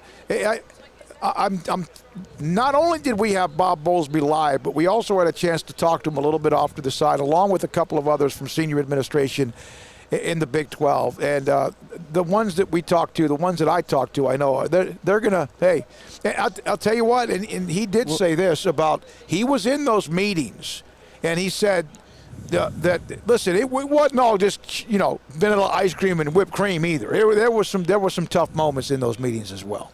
Yeah, I'm pretty sure aren't the board of directors like the ADs and the head coaches? Isn't that just what the board of directors is basically? I don't know exactly how that works because you get presidents involved and chancellors involved and all that. It's always rotating. It's not one of those things like the Pope where, you're in it until God takes you home. Yeah, and by the way, he just mentioned that now Mac Rhodes is now a part of that oversight committee. Mm-hmm. Linda Livingstone is the one who's their I guess representative as far as the Big 12 now. Yeah. So that says quite a bit as well, and you never know. I'm not saying that comes into play either. Did something or you didn't. All right, when we come back, 254-339-1122.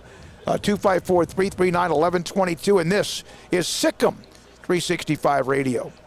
Waco Custom Marketplace. Man, it's a great place to get what you want when it comes to what you're going to cook on the grill, in the oven, or maybe even whatever you want to put in the deep fryer, because they have food, they have product, they have what you need. And oh, by the way, what they have that you need is steaks, beef, pork, poultry, seafood. Yep.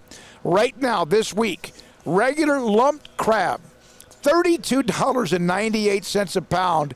It is high quality, what you want. Boudin, $2.99 a pound. Craig's not a big fan of boudin. I am. I don't eat a lot of it, but man, when it's cooked right or when it's ready, it is delicious. Hot links for $3.99 a pound. And now chicken breast, thin sliced chicken breast for stir fry, for what you need, at $2.50 a pound. Pork tenderloin, $2.99 a pound. Top sirloin steak at $7.50 a pound. Tri-tip, $4.75 a pound, and 15% off on all fresh bread. Also, the 2-pound 16 to 20 peeled and deveined shrimp, $15.99 a pound. It is so easy if you do bacon wrapped shrimp or jambalaya or maybe gumbo, which it depends if you cook some of that during the summer or not, or a fish boil, like a crawfish or shrimp boil. That is perfect. Perfect from Waco Custom Marketplace, 425 Lake Air Drive in Waco.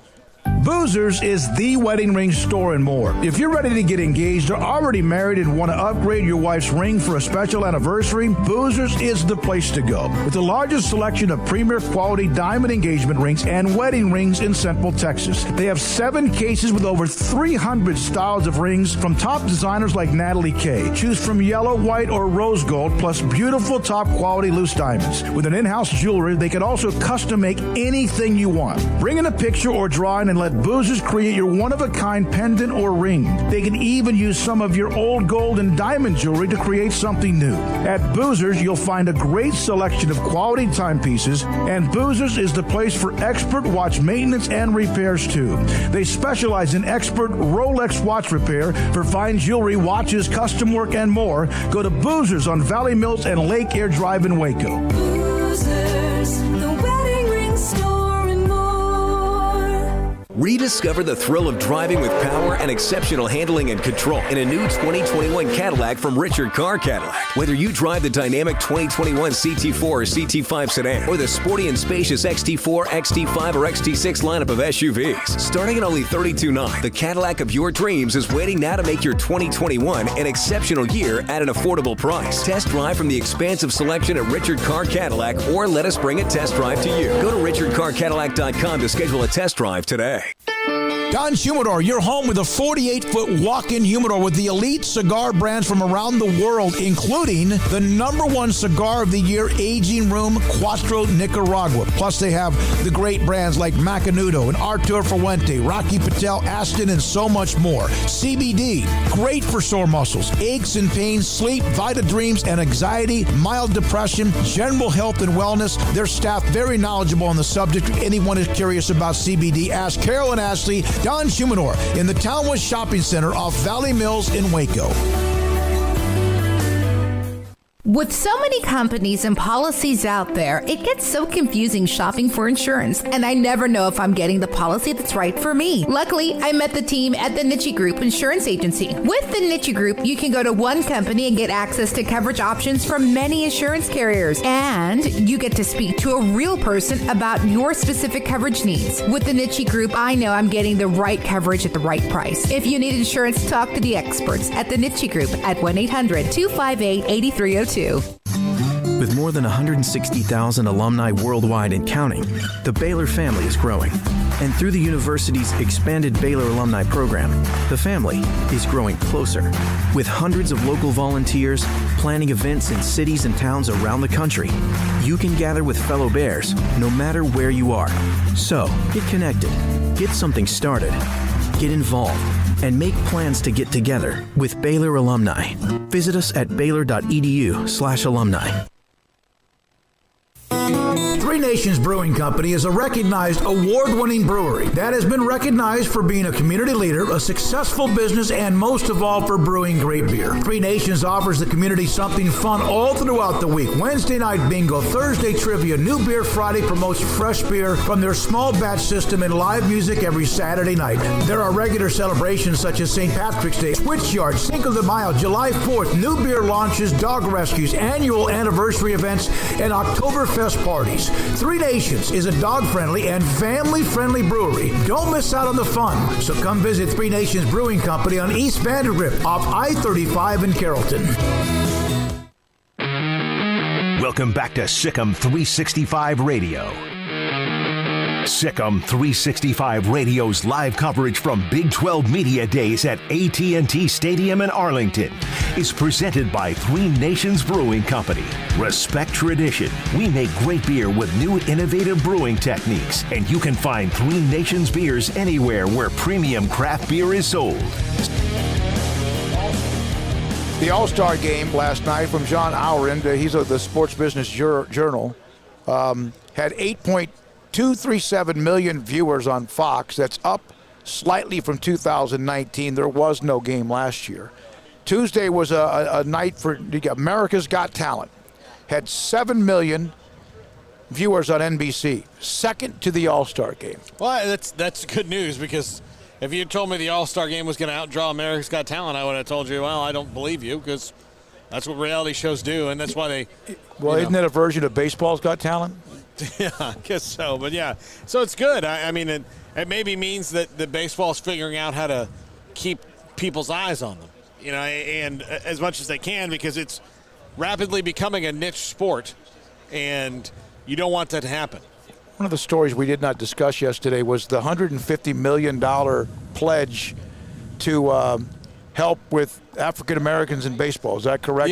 Yeah, reach the inner cities, reach the markets where they've fallen out of significantly. There's not as much American, or there's not as many American black players as there used to be. And part of that, although, I mean, like, Major League Baseball can do all they want. The part of that, I think the biggest thing is that the scholarships in college are so little. It's 11.2 scholarships at the Division I level? I think a bigger problem, and that is a problem, but I think a bigger problem is it's not enough of a money grab quickly enough. Yeah. I think if you're looking at how can I get rich the quickest, especially if you're, that's not the case with every black athlete or every white or brown, whatever athlete. Not all of them. I mean, everybody's coming from different backgrounds. So, not every black athlete comes from the hood or, a bad situation or whatever. But, there is that reality. And so for some guys, they just want to make money as quickly as possible, be a millionaire as quick as possible. How do you do that? You go to the NBA.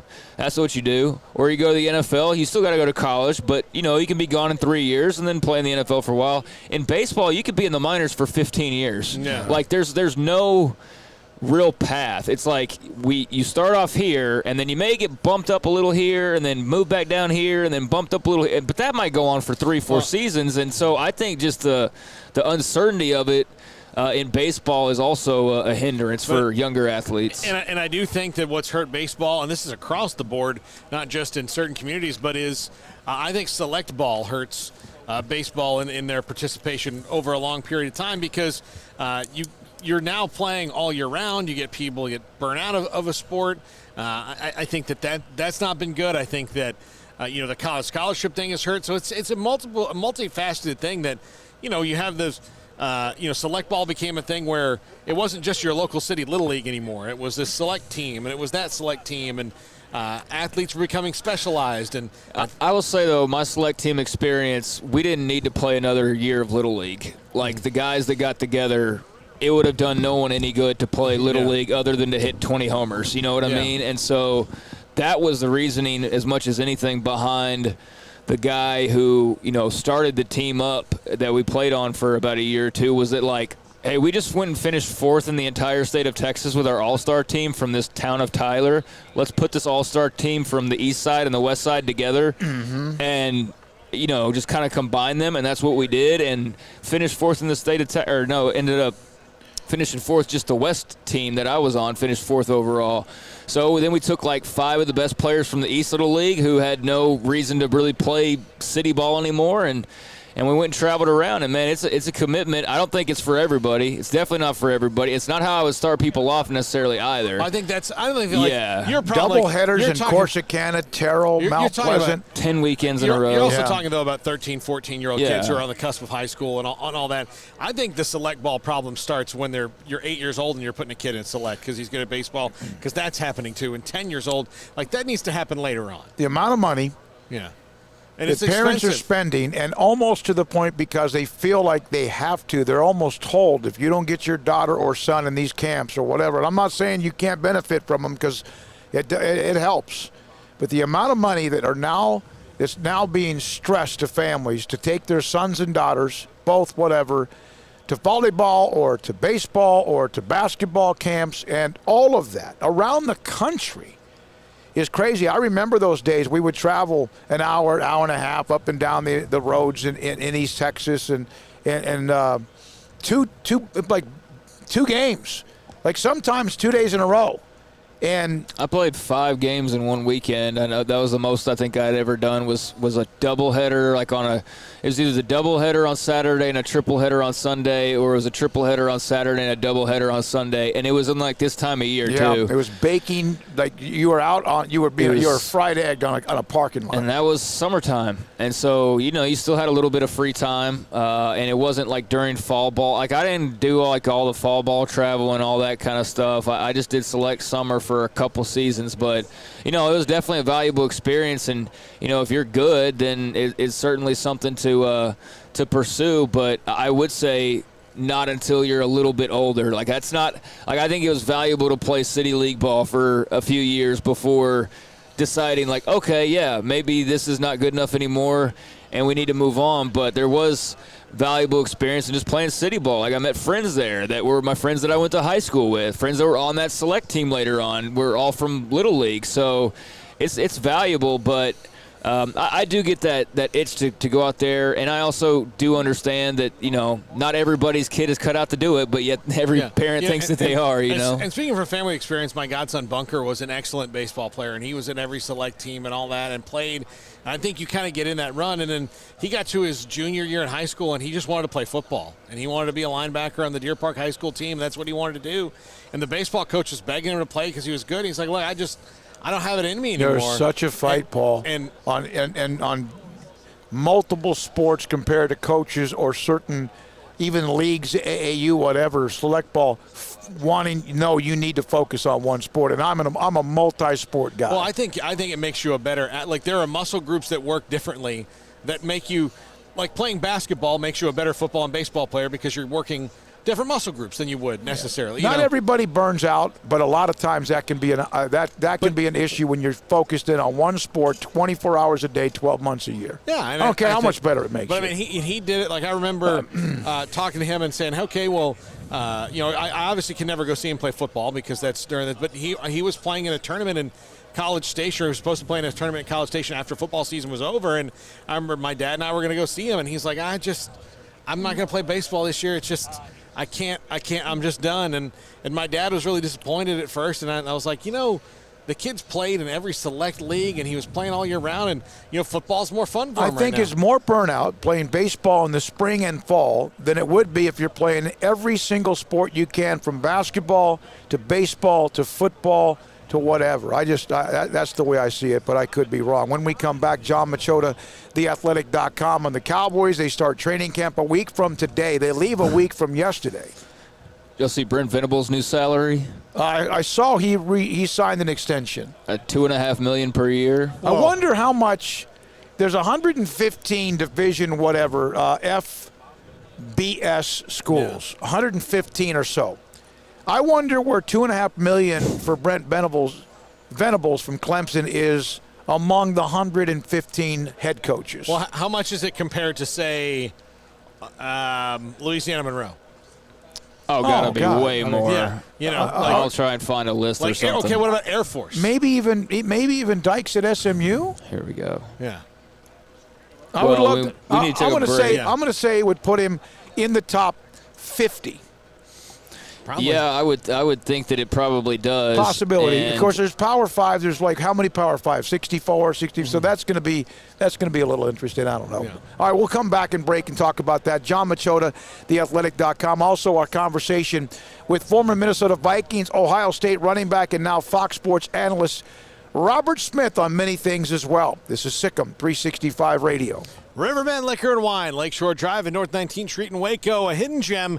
Oh, look, if you are a craft beer fan, you need to go walk in there, walk in that fantastic fridge and see all the different things they have. The summer brews are in, or whatever, for maybe some shandies, maybe some good wits. Some of those different things are in there. Steve Chapman always rotating. I need to have him send me the list of what he's got in for the summer right now. He's got quite the impressive roster of beers.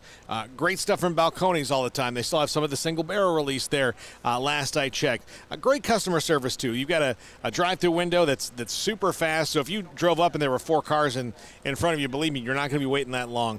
Plus, just a great selection, great customer service, very knowledgeable staff, which is what you want when you walk into any business, and Steve Chapman's got a great staff there at Riverbend Liquor and Wine. Lakeshore Drive and North 19th Street.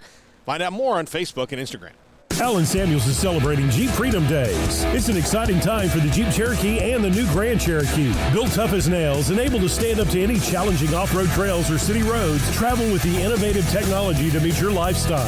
Jeep, a great SUV. Allen Samuels, the award-winning customer service Central Texas dealer, the best place to get your next SUV. Located at 201 West Loop 340, or visit them online at AllenSamuelsDCJ.com. Allen Samuels is your friend in the car business. Come by, let's be friends. One size fits all. That may be all right for an adjustable belt or cheap sunglasses, but when it comes to your financial needs, no one wants a one-size-fits-all strategy. Ben Erlinson, your Edward Jones financial advisor, knows that his most important goals are yours. That's why he takes the time to understand your needs, knowing you. That's how Edward Jones makes sense of investing. Ben Erlinson, 100 North 6th Street in Waco, 254-759-8533. Edward Jones, member SIPC. Texas Farm Bureau Insurance has protected fellow Texans with auto, home, health, and life insurance since 1952. With more than 260,000 square miles of land and 27 million people, that's a lot to cover. Whether you're wrangling cattle or wrangling kids, we're proud to protect Texans in all Texan ways of life. Stop by and see our agents at one of our 3 McLennan County locations.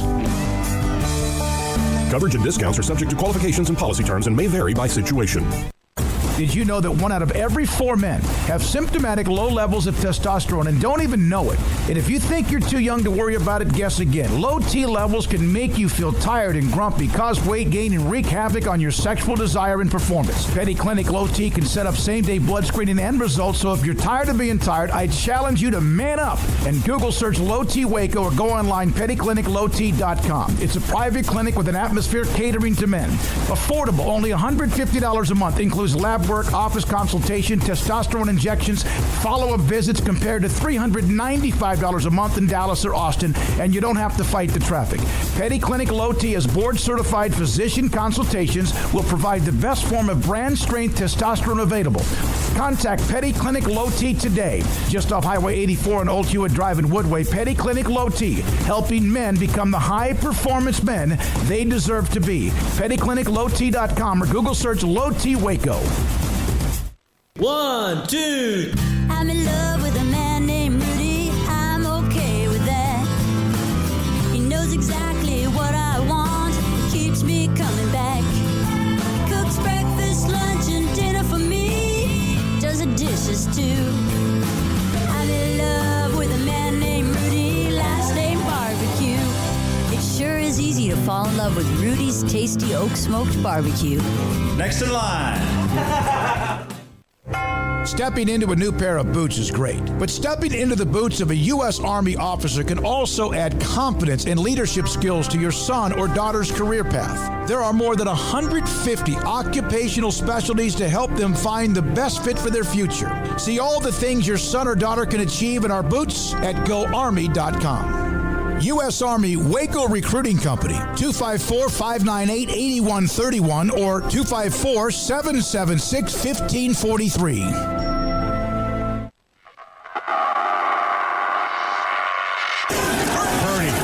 In the middle, intercepted. Tejada down the sideline. Pushed out of bounds. Welcome back to SicEm365 Radio. Over the middle, he's got a man in stride, and walking into the end zone is Josh Fleeks with the touchdown. SicEm365 Radio's live coverage from Big 12 Media Days at AT&T Stadium in Arlington is presented by Three Nations Brewing Company. Respect tradition. We make great beer with new innovative brewing techniques, and you can find Three Nations beers anywhere where premium craft beer is sold. Looking to the end zone, it's got to be a touchdown. The 5 o'clock hour is sponsored by Edward Jones Investments with financial advisor Brad Wilson. Investing is time and experience back to you and your money during today's changing times. Edward Jones, making sense of investing. Now here's David Smoak, Paul Catalina, and Craig Smoak.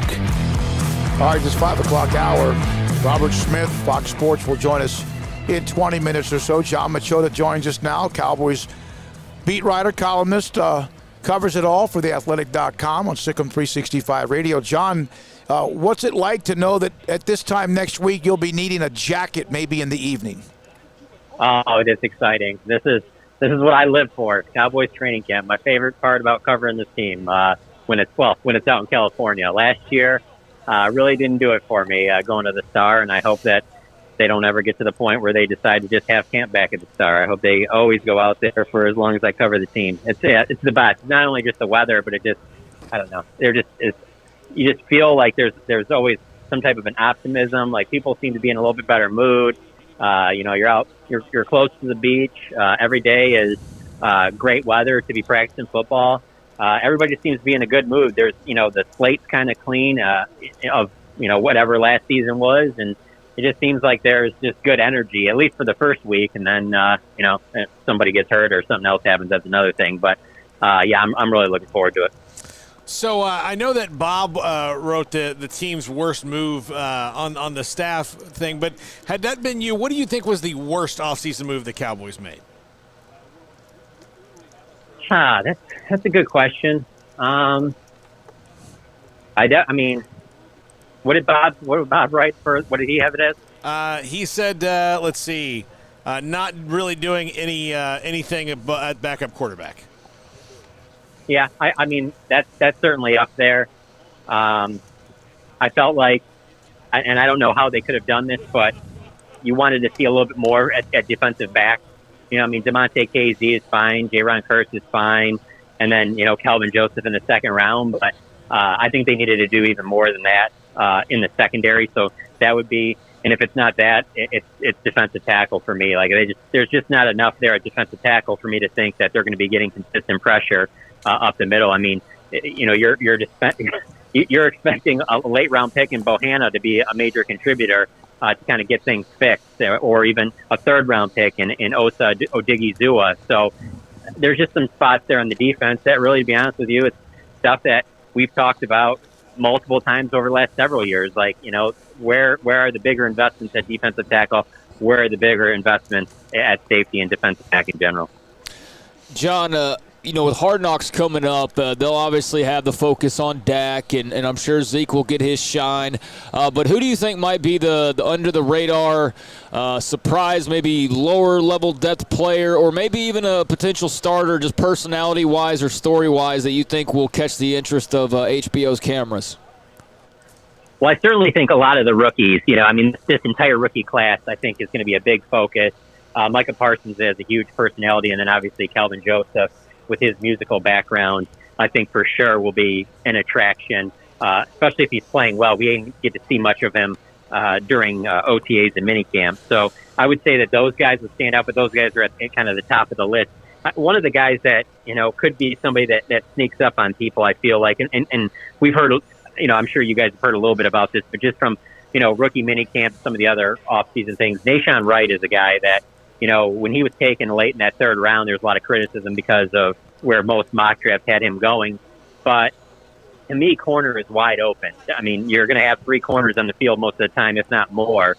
And so, you have Anthony Brown, you have Trayvon Diggs, you have Jordan Lewis, but are all those guys going to stay healthy? You're going to need more DBs that step up. And Wright is a guy I think that will be worthy of keeping an eye on because he does have the ideal size that you'd look for in your typical DB that would play in that Seattle-type defense that Dan Quinn was obviously coaching. So I think that's certainly somebody I think fans will be excited about. But I would say mainly those guys because let's be honest, I mean, there's so many guys in the Cowboys that could be main attractions of this show. It could be DeMarcus Lawrence. It could be Jalen Smith. As you mentioned, Zeke and Dak, of course. But I think CeeDee Lamb is going to take on an even bigger role this year. I think he could have a huge year. Not that he didn't have a good rookie year, but I think he could have a real big breakout year. And if he has a bunch of highlights and he's turning heads in camp, he'll be a huge focus of that show. And then, of course, we can pretty much almost throw all of that away if you just want to factor in how big of a personality and a big of an influence Jerry Jones is going to have on there. He's not letting those cameras come in there without having some shine himself. So there could be things that Jerry says behind the scenes and stuff like that and some interactions that we get to see that could steal the show as well. So basically, in giving you this long answer, I'm basically saying like this was a layup for NFL Films. This was a layup for HBO to do this on this Cowboys team because there is no shortage of storylines. John, I think the Cowboys have been more forthcoming about guys that have legal issues than they are on why they don't value the safety position. They've never really given an answer as to why that's the one over every position on the field. Safety and I guess maybe defensive tackle would come in second, but they don't really care about who that is. Yeah, well, when you ask anybody in the front office about it, the answer they generally give you is something along the lines of they do value safety and they value the top safeties, but they're not going to overspend for them. Well, that's what you have to do to get one of these top safeties because, one, there's not a ton of them out there in the league. And two, there's not a ton in the draft. Like, how many drafts do, 5 safeties go in the first round? So the thing is they obviously would like to have good safeties, but they're just not willing to spend the way other teams are. So they're not going to sit there and say we don't value safety, but the actions show you that they don't value it as much as the other teams do. I mean, it's just really clear. I broke it down, last year, just looking at every single team in the league and where, whether it be the dollars or the high draft picks they've invested in safety, and no one was even close to investing as little as the Cowboys have. And so, honestly, I think it would it wouldn't be as big of a deal if the defense had more playmakers. But it's the fact that the defense doesn't have a lot of playmakers and hasn't had a lot of playmakers for the majority of the last decade. And so then you look at these certain positions and you're just like, it just is an even bigger, glaring need where you're just like, well, you don't have anybody that we can really sit there and say, oh, you got to worry about this guy. Sure, there's the DeMarcus Lawrences and you think that Trayvon Diggs is going to be a guy like that, Micah Parsons, but, there's high draft picks in Taco Charlton and Tristan Hill that haven't, didn't do what you were expecting them to do. I mean, the case is still out on Tristan Hill. We'll see, but it's not looking, great right now. And in those positions, there were chances you could have taken safeties, but they didn't value them as high as those guys. So it'd be fine if they were passing those safeties, but the players they were taking were making a big impact. But when they're doing that, the players they're taking instead aren't making that big of an impact. John, we know the Cowboys' offense should be obviously explosive, and obviously the health of Dak and even a couple offensive linemen make the difference there as well. But they're going to score points. They're going to put up a lot of points, score a lot of points. The defense last year was 28th in the league in scoring defense and gave up, I think, almost 30 points a game, 28th in the league.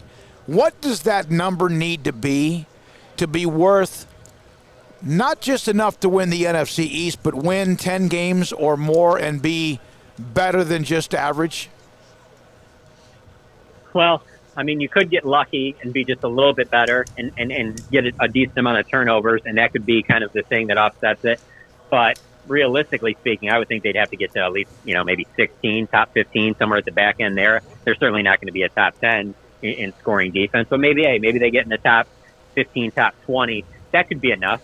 And when I say that, I mean that could be enough if for the most part, everybody's healthy on offense, so that you are putting up 30, 35 per game, like they should. I mean, even if you lose one or two guys, they even have enough depth where they still should be one of the best offenses if that happens. So because I do expect them to be a top 5 offense, they got a chance at, if you go off the cliff that they ran off the first few weeks with Dak before he got hurt, they have a chance to be, they could be the top scoring offense in the league. So you combine that with them being in what I think will again be the worst division in the NFL to win 10, 11 games. I don't think you have to be significantly better on defense.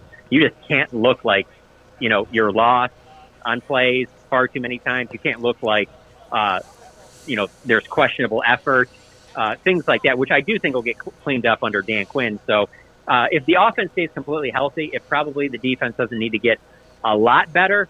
But if the offense is just solid, then the defense has to be at least middle of the pack.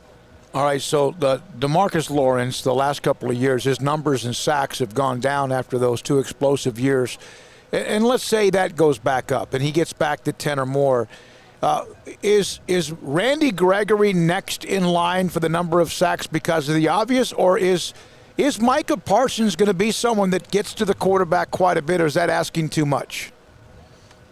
No, I don't think it's asking for too much, because my vision for Micah Parsons this season is I think that there's going to be some plays where he's out of position or he makes a mistake or misses an assignment just because, he's a rookie NFL linebacker and he's got a lot on his plate.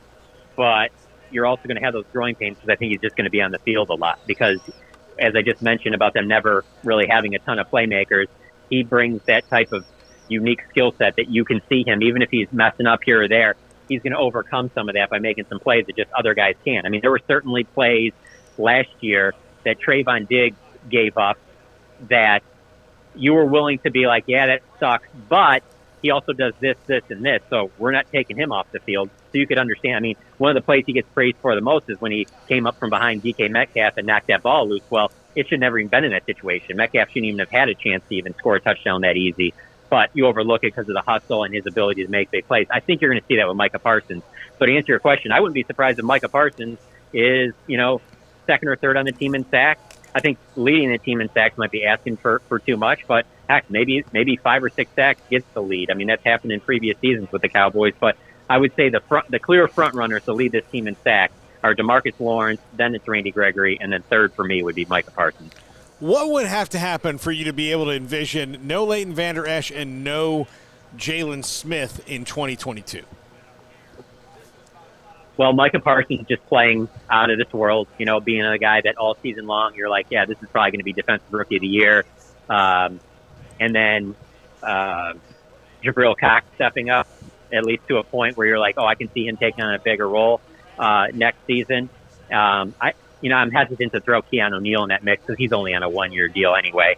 So I'll say this. I don't think that both of them will be gone when you talk about Jalen Smith and Leighton Vander Esch, but I wouldn't be surprised if one of them is, just because you won't need to be paying all those linebackers if Micah Parsons plays well and Jabril Cox plays well. So, again, if this was, maybe in the 70s, you'd want 3 really solid linebackers across the ball, but you don't really need that now. You need 2 really good linebackers. And so if they think Micah Parsons is on superstar level and that he's going to be able to handle it and he's on the field majority of the time, you don't necessarily need all of that depth. And so I could see one of those guys being gone.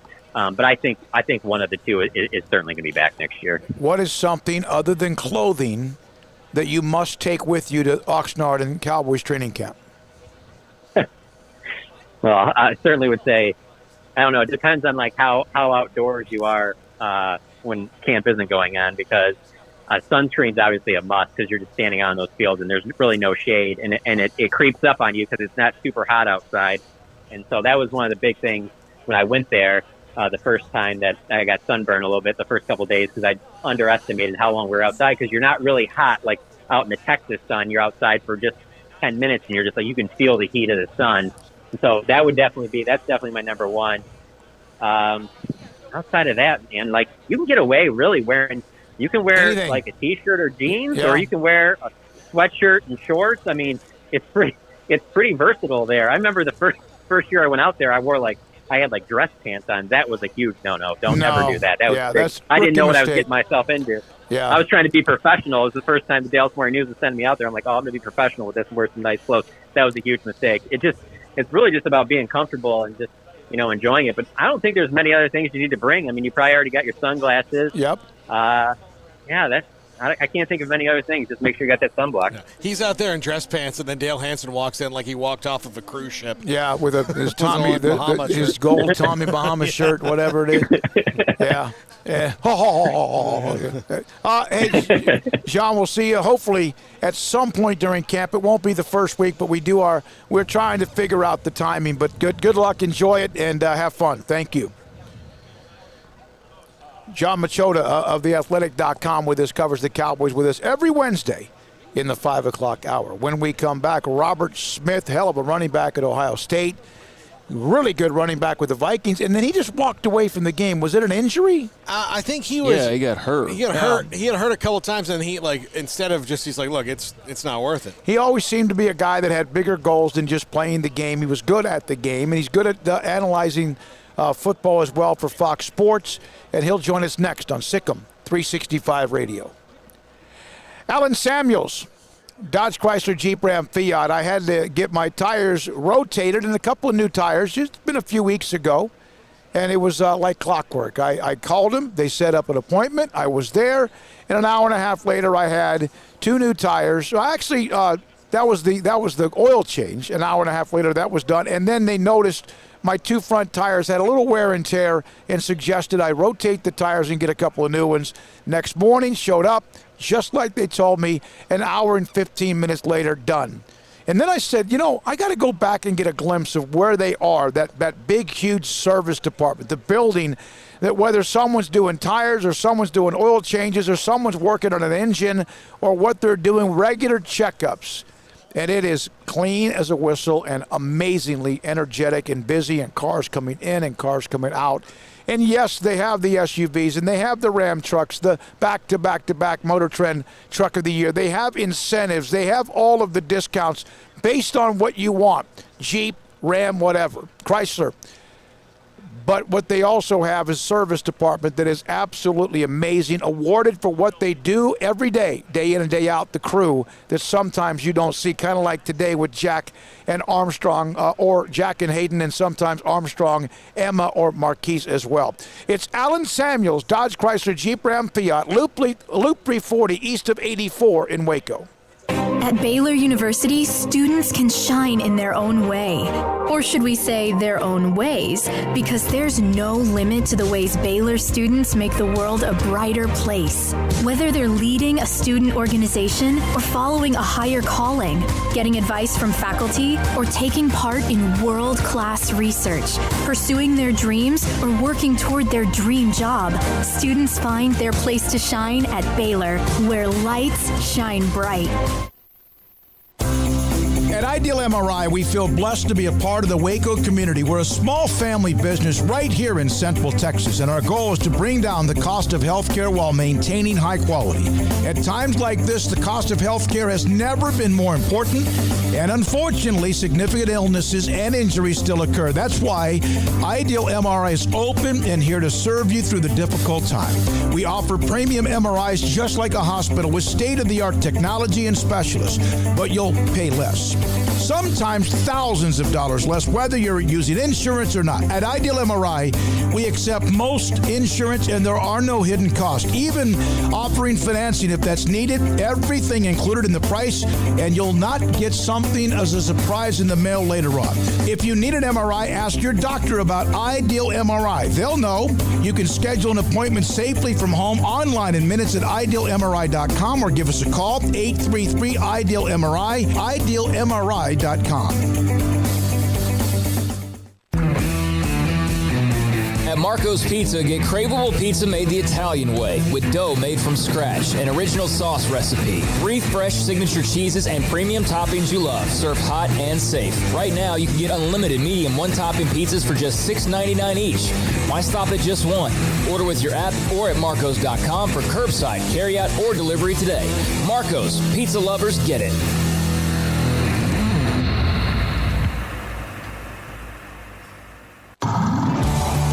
It's time to fire up the grill, heat up the oven, or get that deep fryer going to enjoy the top quality products at Waco Custom Marketplace. Order 30-pound sacks of live crawfish by 6 on Wednesday. Pick up on Friday afternoon after 2 or Saturday. Enjoy the weekend. 30-pound sacks of live crawfish available right now for $4.25 a pound. Find all the crawfish boil ingredients you need, including red beef potatoes, sausage, corn cobettes, and Louisiana boil seasoning. Make your order for live crawfish by Wednesday at 6. Pick up on Friday after 2 or all day Saturday, and enjoy the weekend. Waco Custom Marketplace, your home for fresh baked kolache, cinnamon rolls every day. Butcher shop to cut your steaks the way you want. Fresh seafood, summer sausage, boudin, house cured and smoked bacon, spices, seasonings, soup mixes, and more, and weekly gift boxes for any occasion. Waco Custom Marketplace, 425 Lake Air Drive in Waco, or WacoCustomMarketplace.com.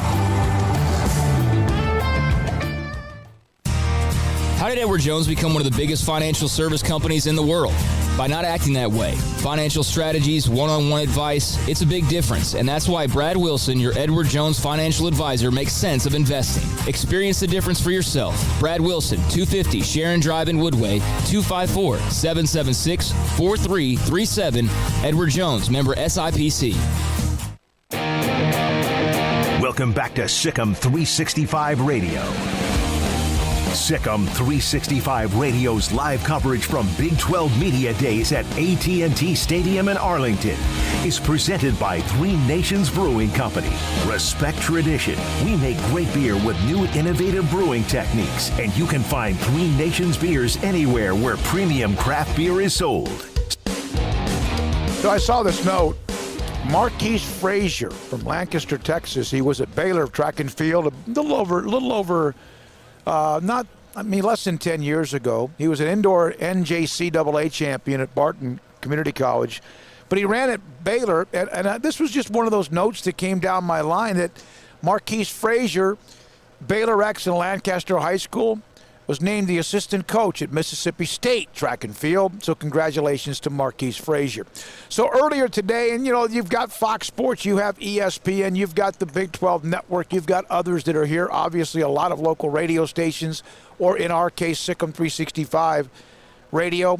And Robert Smith, former Ohio State running back and Vikings running back, really good dude, and also pretty darn good at analyzing football, joined us, and he's a guy that probably could have taken advantage of name, image, and likeness, and his thoughts about that. To do something like this, say, hey, you get 50% of it now, you get 50% when you graduate, so that you have something to incentivize the players to do what they went to school to do in the first place, which is to get that degree. But I also think that you don't want your players too focused on it. And you heard Coach Patterson earlier talking about this. I know you guys may have been busy doing some other things. He said, if they're guys that are that focused on name, image, and likeness, they may not be even the kind of guys that they want. I absolutely think that players should be able to earn money off of it. I'm just concerned, especially in conjunction with what we have with the transfer rules now, because the players can transfer automatically. Who's to say that some big donor doesn't say, hey, I really like the kid on that team, let's offer him a big name, image, and likeness deal, and now he can transfer without even having to sit out. So those are the only kind of things that concern me. As you look at the landscape of the Big 12 this year. Iowa State, they're knocking on the door, and they should be. Is it fair to say, if not now, when for Iowa State? Yeah, I really think so. When you look at Brock Purdy being there, and then you got the three great tight ends, and I tell you, Breece Hall. I was watching some of the games last week. I watched both of the Oklahoma games, the regular season and the Big 12 championship game again. I love this kid. I mean, he reminds me of peak Le'Veon Bell. He's just so patient. He sees things extremely well. A very natural and quick spin, and good explosiveness and power as well. So you look at that combination, and then you got a decent number of those guys back on the defensive side of the ball. We all know what defensive coordinator John Haycock has done, something that a lot of defenses, even in the NFL, are kind of looking at that three safety system and saying we need to do this. And you look at last year, obviously winning in the regular season and then losing in that championship game, -3 in the turnover ratio in that game. But I think looking around the Big 12, even looking at Texas, one thing that Tom Herman obviously did well was recruit. The cupboard is kind of full. And I know people looking, you lose a guy like Sam Ehlinger, but Thompson and Carr, these guys are dangerous too. Obviously, Thompson finished the bowl game a year ago, and then here at TCU, with Max Duggan, last year not having the offseason because of COVID, not having the time to work with the young receiving core that they had, and then having the heart surgery. I think they've got a legitimate shot. So you look at the top four teams in the conference. Everybody's talking about Oklahoma, but Iowa State, Texas, and TCU, I think they all are kind of 1A, B, C, and D in my mind. Since you brought up Oklahoma, I'll go ahead and get them out of the way here. Spencer Rattler, obviously, at the end of last year, really was playing at a high level, Heisman favorite, front runner, what have you. Where can he get better, and where do you see the holes in this team since that defense stepped up in a big way last year? Yeah, and I think for any young quarterback, it's really just seeing more scenarios. Like you only have so much time, and I think that particularly with young quarterbacks, when you don't have that opportunity to get those reps in the offseason, you have only so much ability to give them so many looks in a preseason. How many different ways can a defense attack me? When do I have to be aware that we've got a bunch formation? This is likely where the pressure is going to come. If the pressure is going to come from there, how do I escape? So just movement in the pocket and then decision making. Are you going to in certain situations realize, hey, it's better to live to fight another day than it is to try and force something and throw an interception. Those are just things that really come with reps for quarterbacks, and we see it not just from the jump from high school to college, but obviously even college to the pros. It's important to not only know the capabilities of your receivers, but to also know the capabilities and limitations of defenders. And when defenders they get so much better and their breaks are so much better, you have to understand how much space you actually have, and you want to trust your arm, but you don't want to be cocky in certain situations. Dave Aranda faced every possible hurdle his first year. No spring drills, obviously COVID. Lost a couple games early. Yeah, and then on top of that, there was a huge delay in the middle of the year. They went almost a month. They showed signs defensively, which is what his strength is. Offensively, they were a wreck. They couldn't do anything. And now you bring in Jeff Grimes, Eric Mateos, and your thoughts about what he faced and his, what you expect in year two. It's interesting. When I was with Minnesota, Tony Dungy was our defensive coordinator, and I had never met Coach Aranda until last year, and we called one of their games a year ago, and that was my first thought was, wow, this is Tony Dungy I'm talking to right now. So he has the temperament, and I think that he understands what you really. It's not just one message. It's not just one way to get through to players. It's really understanding who it is that you're dealing with. You're all fighting for the same thing, but I think that he really understands how to get through the players and how to best craft his message to players to get the most out of him. And obviously, the defensive side, they were the best defense anybody that had faced Oklahoma a year ago. And those timing issues and players not just understanding what it is that they need from their staff, but also coaches understanding what players are truly capable of. And that's something that takes a little bit of time. And again, I don't want to make excuses for anybody because everybody had to deal with the same situation with COVID a year ago. But having another year under his belt and seeing who's on that staff or who's on that roster and what you can get out of them and what situations they thrive under is going to help him this year. He has, in ways, leaned on Tony Dungy. He's brought that up. Dungy's given him some advice. Don't be someone you're not, in a way, because of that personality being so similar. Yeah, absolutely. And, nothing will lose a locker room faster than insincerity.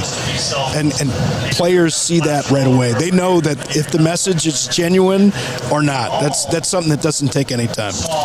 With a guy like Dave Aranda, too, he's only been a head coach for a year. This is his second year of doing it. You've been around the game a long time. Is it true that the biggest jump you'll make in your coaching career is year two, where you realize, here's all the things I'm never going to do again, and then move on? Yeah, and, I can understand it from the player perspective. I honestly can't even imagine how difficult it must be for coaches, especially for college coaches. I mean, this is high school. Obviously, it's a different animal. Even at the pro level, I think it's completely different because it's their job. Like, it's a player's job to play football. College coaches really have to deal with all these other aspects, like, did this kid show up to class? Did this kid, was he out on campus last night?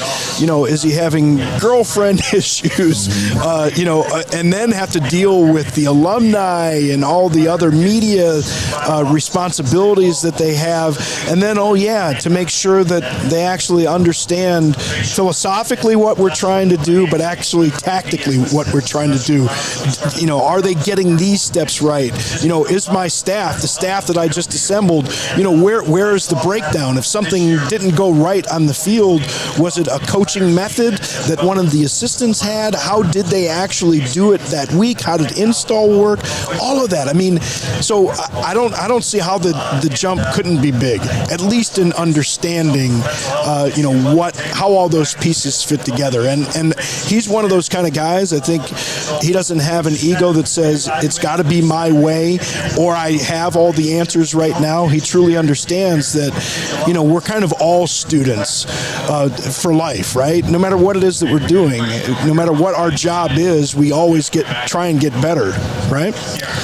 You mentioned Steve Sarkisian a little bit ago. Why do you think he could be the guy that they've been searching for since Mac Brown? Jeez. Well, it's such an interesting job to me. Obviously Charlie only got 3, and Coach Herman got 4, and Coach Herman, look at 7-3 a year ago, and I know that some people will say, well, yeah, there were some close wins too, but having the close losses and how close they were to having all of that come together, it wasn't as far off, I think, as a lot of people think. And the bottom line is, the powers that be at the University of Texas, they don't care. Like that's they have something in mind of what they want that program to be. And I think probably what happens in a situation like this, we look at what Coach Sarkisian has done, what he's been through. I think on a personal level, probably has a great deal to do with kind of what people see in him, that he's a guy that's overcome some things, and then we have to to acknowledge the Saban tree. Now, the Saban tree hasn't done well against Saban, right?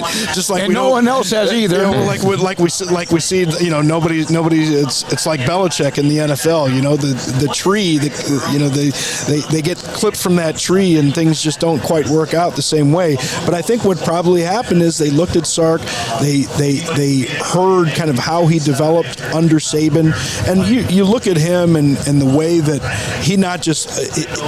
I think his base philosophies from an offensive standpoint. To hear, I don't know if you've had an opportunity to actually watch like some of his presentations, and to hear him explain why he does what he does and how that fits into their overall scheme. He's a brilliant offensive mind, but I think more importantly, what they realize is he's going to be able to also do what Coach Herman seemed to be doing, which is bring in the talent, but more importantly, develop the talent. And I think that's probably what was missing more than anything else. And he developing it. To one more thing about Texas, one of the things that always frustrated me when I watched Texas, they didn't give them the bell cow the ball enough. Like Herman just doesn't feed the running back a lot of carries. And Sarkisian at Alabama, of course, they have 5 of them. All 5 stars. All of them are like Bijan Robinson. So but that's something that'll be interesting to see what he does. Your thoughts about the college football playoff and what appears to be the fast road very quickly here to what might be expansion soon? Yeah, and it's going to be interesting. The devil's always in the details, right? I think 12 is an interesting number. Thinking about, how many times do we really say that there are 12 teams that have a legitimate chance to win a national championship? I don't know. And when we went from the BCS to the college football playoff, you went from 2 to 4, and back when it was 2, 3, 4, and 5 were unhappy. When it's 4, 5, 6, and 7 are unhappy. When it's 12, 13, 14, 15 are going to be unhappy. So we're going to see some of that. But I think it'll be interesting to see what happens in regards to the schedule, especially of championship games.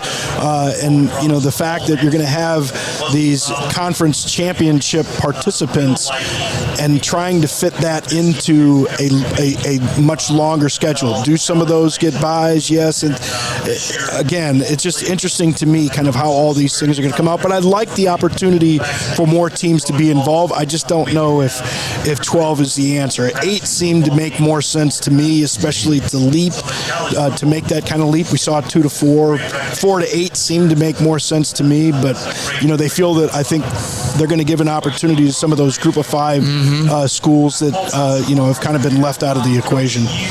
Yeah, I mean, if you're going to do it, might as well go big, right, Robert? I mean, but then you have why not 16? Yeah, it's like the NCAA men's tournament used to be 16, right? Then 32, and then 4. It's just like never the numbers. No one's ever happy. But on the group of 5s have no chance. So basically, we've seen some that have made a run, and some of them could have done things to get there. But isn't that what makes the NCAA men's tournament so great? Is that a group of 5, or in this case, a team like a Valpo or a whoever, XYZ, can make a run. George Mason. And then can college football ever get to that point, even if it's a first-round upset? I would hesitate to say never, just because I've been around football long enough to know that things can happen.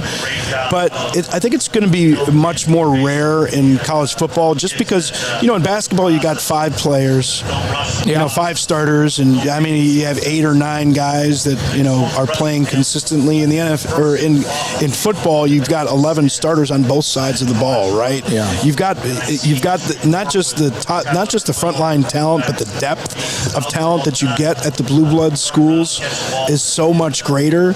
And to do it once, much less have to do it maybe 2 or 3 times. Absolutely. Yeah. Absolutely. And the fact that they're going to be the lower seeds, like I think that there's more of a drop when you talk about college football and just the way that football is in general. That's why they have series in basketball. In the pros, you've got 7 games. Like it's one and done in football, right? That's why we love it so much, because you got one opportunity to go out there and do it.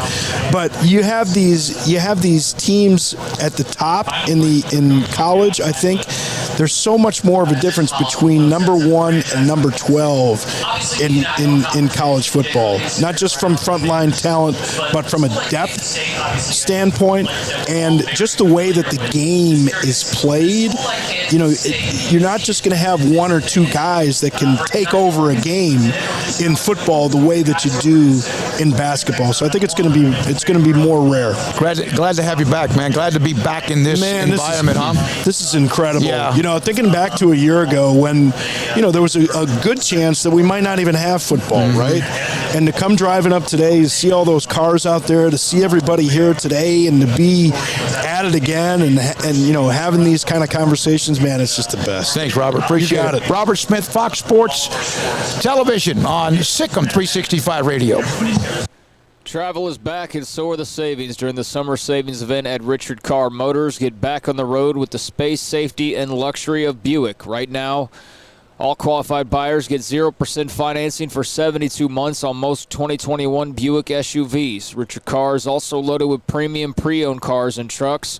All pre-owned cars and trucks are priced to move during the summer savings event with multiple cars and trucks priced to get you back on the road this summer. And each pre-owned vehicle goes through a 172-point inspection before it hits the lot. With dozens of lenders, Richard Carr says yes when others say no, and 100% credit approval is always the goal. Richard Carr is your local hometown dealership, so give them a chance to earn your business with great prices, free oil changes on new cars and trucks, and superior service after the sale. Come by and take a test drive, or let them bring the test drive to you. It's a summer savings event going on all month at Richard Carr. Three Nations Brewing Company has 16 different beers on draft with a new beer every Friday. It also offers 2 air-conditioned tap rooms, a large indoor beer hall, a second-floor mezzanine offering a great overview of the brewing company and equipment and patio where you can relax under the shade. Plus, you can now experience the new Three Nations Beer Garden Grill on our shaded patio with socially distanced seating for your enjoyment. Grab a cold beer and enjoy a bite from our freshly prepared and delicious menu. Street tacos, quesadillas, freshly cooked burgers and dogs and veggie burgers too. State Fair tornado fries, nachos, and so much more, all prepared and cooked on site. So come visit the award-winning Three Nations Brewing Company on East Vandergrift off I-35 in Carrollton. From the first workout to the last practice, sports is an incredible challenge. Hi, this is Dan Ingram with the First National Bank of Central Texas, and we're proud to support each athlete, every parent, and our educators. From families, small businesses, to the biggest industry, we're here to help. With remarkable products like instant issue debit cards free at all of our banking centers, we've got banking ideas that fuel big dreams. The First National Bank of Central Texas. Familiar faces making local decisions. Member FDIC, Equal Housing Lender. Boozers is the wedding ring store and more. If you're ready to get engaged or already married and want to upgrade your wife's ring for a special anniversary, Boozers is the place to go. With the largest selection of premier quality diamond engagement rings and wedding rings in Central Texas. They have 7 cases with over 300 styles of rings from top designers like Natalie Kay. Choose from yellow, white, or rose gold, plus beautiful top quality loose diamonds. With an in-house jewelry, they can also custom make anything you want. Bring in a picture or drawing and let Boozers create your one-of-a-kind pendant or ring. They can even use some of your old gold and diamond jewelry to create something new. At Boozers, you'll find a great selection of quality timepieces, and Boozers is the place for expert watch maintenance and repairs, too. They specialize in expert Rolex watch repair for fine jewelry, watches, custom work, and more. Go to Boozers on Valley Mills and Lake Air Drive in Waco. Boozers, the wedding ring store. Riverbend Liquor and Wine has their easy-to-access drive-thru open and convenient and clean in-store location on the corner of Lakeshore Drive and North 19th Street in Waco. Riverbend Liquor has the best and most extensive variety of craft beer selections in Waco, and Balcones whiskey, including single malt, pot still, baby blue, rye, brimstone, and the all-new lineage in stock. Riverbend Liquor and Wine, family-owned and operated, and a hidden gem in Waco on Lakeshore Drive and 19th Street. And find out more on Facebook and Instagram. Southwest Sports Medicine and Orthopedics, the team physician of Baylor Athletics. Our doctors specialize in the diagnosis and treatment of any and all sports-related injuries. Celebrating over a decade of service in Central Texas, our doctors are equipped to handle a wide range of issues, whether it's your foot or ankle, orthopedic spine care, your hand or wrist, knee and shoulder pain, or if you're in need of our arthritis or total joint clinic. Come see us at the new Baylor Scott and White Ted and Sue Getterman Sports and Orthopedic Center. Trust the doctors at Baylor Trust, Southwest Sports Medicine and Orthopedics. Our goal is to get you back in the game. With so many companies and policies out there, it gets so confusing shopping for insurance, and I never know if I'm getting the policy that's right for me. Luckily, I met the team at the Niche Group Insurance Agency. With the Niche Group, you can go to one company and get access to coverage options from many insurance carriers, and you get to speak to a real person about your specific coverage needs. With the Niche Group, I know I'm getting the right coverage at the right price. If you need insurance, talk to the experts at the Niche Group at 1-800-258-8302. Welcome back to SicEm365 Radio. Have you subscribed to our YouTube channel? Do it today by searching SicEm365 on YouTube. Thanks to Three Nations Brewing Company, their sponsorship of our coverage from Big 12 Media Days here at AT&T Stadium in Arlington. We're going to be at a meet and greet at 7 o'clock tonight. John Royer and the folks there at Three Nations Brewing Company. Also, a lot of you who might be watching or listening to us right now, and they will have $4 beers. But we'll be there, enjoy it, be there for just a little bit, and then maybe get a bite to eat and move on. So that's coming up tonight at 7 o'clock. Now, I always like to do this at the end of the show, but I'll do it again. Jack McKenzie and Hayden Bumpus have done a great job of doing what they do behind the scenes. The setup we have here is spectacular, and hope you've enjoyed it. And hope you've enjoyed our list of guests, and tomorrow we will have more to come. I did see this note, Baylor men's tennis, Juan Pablo Grassi Masucci from University of Central Florida, UCF, is transferred, verbally committed to Baylor for the fall of 2021. Played number 3 singles, number 2 doubles, 53-28 in singles, 53-22 in doubles, and a pretty highly ranked player. And now transfers to play for Michael Woodson in Baylor tennis. I mean, they've done well in the transfer portal. I think they'll probably continue to do well. Coming off the national championship run, right? Exactly. So, Scott, by the way, our good buddy Scott, had just driven through Denver last night as they were playing the home run derby. And I don't know, Craig, you've been there in the summer around the Denver area that one time when we went up to Winter Park or whatever it was. It's beautiful no matter what time of the year. Remember that trip? Yeah, I do. What's your question? No, the city of Denver's gorgeous, and I think any time of the year. Yeah, but we never got close to the city of Denver. We just saw it from afar, like a billion miles away. You and I went to Denver. Yeah, for the Final Four, the women's championship, Yeah, I've never been to Denver, so I don't really have. We ate at one of my favorite restaurants in America, the Buckhorn Moose Exchange. Lodge. It's called the Buckhorn Exchange, and it's like it was a saloon back in the Old West. In fact, I hope that we get to go to Denver so we can take Craig to this place that's straight out of Tombstone. Is that the one that had the... They had the Rocky Mountain oysters, yeah. But, I mean, the place was like an actual saloon in the 1800s. It was a pretty nice place. It was a pretty cool place. Craig upstairs, would love downstairs, it. too. Yeah. Craig would love it. It's awesome, and that's what I remember. The most of that Denver trip was 3 things. 1, the Buckhorn Exchange. 2, that we were not ready for the snow, and 3, that we paid a cab driver like $20 to drive us 2 blocks in the snow so we could interview Lisa Leslie. We went, we did. One morning she said, hey, you can meet me at the bottom in the lobby of a hotel that was a couple of blocks away, and it was snowing badly. So that was on Thursday. Yeah. And when we went on Friday to interview her, Thursday was fine. We're like, we'll just walk right down the street. We can see that from here. And we then, walked outside covered in snow. We weren't ready for it, so we got a cab, and we're like, we're going over there. And he looked at us like, what? Yeah, as much as Muffin McGraw and Kim had that rivalry between the two, and Notre Dame had gotten them a couple of times in the postseason, the two of the 3 national titles have begun against the Fighting Irish, right? Yeah.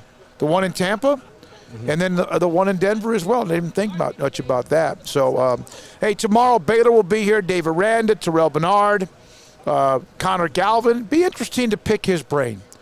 What is, as a guy who's supposed to be the best offensive lineman on the offensive line that the perception that it struggles, and it's not. Well, it's not a perception. They do struggle. I wonder what it's like for him. What does he think about this, and why, if in fact they are better, give us reasons why, right? Not that he has to, but it'll be interesting to be able to hear from him. Wouldn't you want to hear his perspective on, kind of the revolving door of people to his right? Yeah, and also those who coach him. Yeah. You had George DeLeon, then he gets hurt, then you have Sean Bell, then he's promoted, and you have a coaching change, there's Joe Wickline. And now you have Eric Mateos, and just compare the personalities. Because Sean Bell, you talk about throwing him into the fire. But it was probably in the end great for him because of the position he's in and what he might be at one point, an offensive coordinator, sooner rather than later.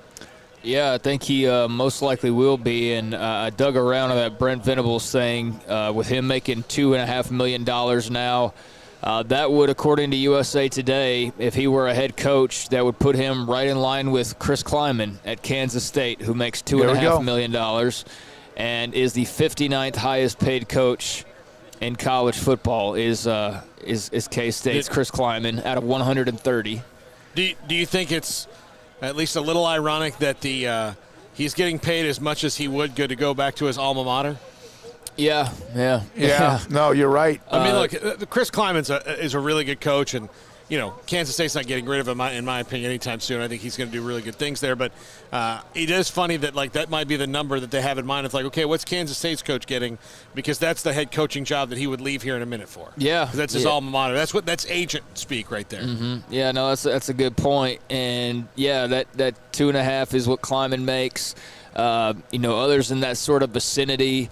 Mario Cristobal at Oregon makes 2.7. Now, granted, there's all this other extras. Like, I bet Nike gives him like $1 million just cause, so he probably makes way more than 2.7. But, Washington State's got a newer coach in Nick Rolovich, David Cutcliffe at Duke, Ken Niumatalolo at Navy. Like, these are all guys that Brent Venables as a coordinator, these are all head coaches that Brent Venables as a coordinator is now making pretty much the same money as on paper. Now, like I said, there's probably other things, free car and all this other stuff that goes with some of these contracts, but not bad. Is he the highest paid coordinator, or does Alabama or Texas or someone? It's changed like 3 times in the last year. Yeah.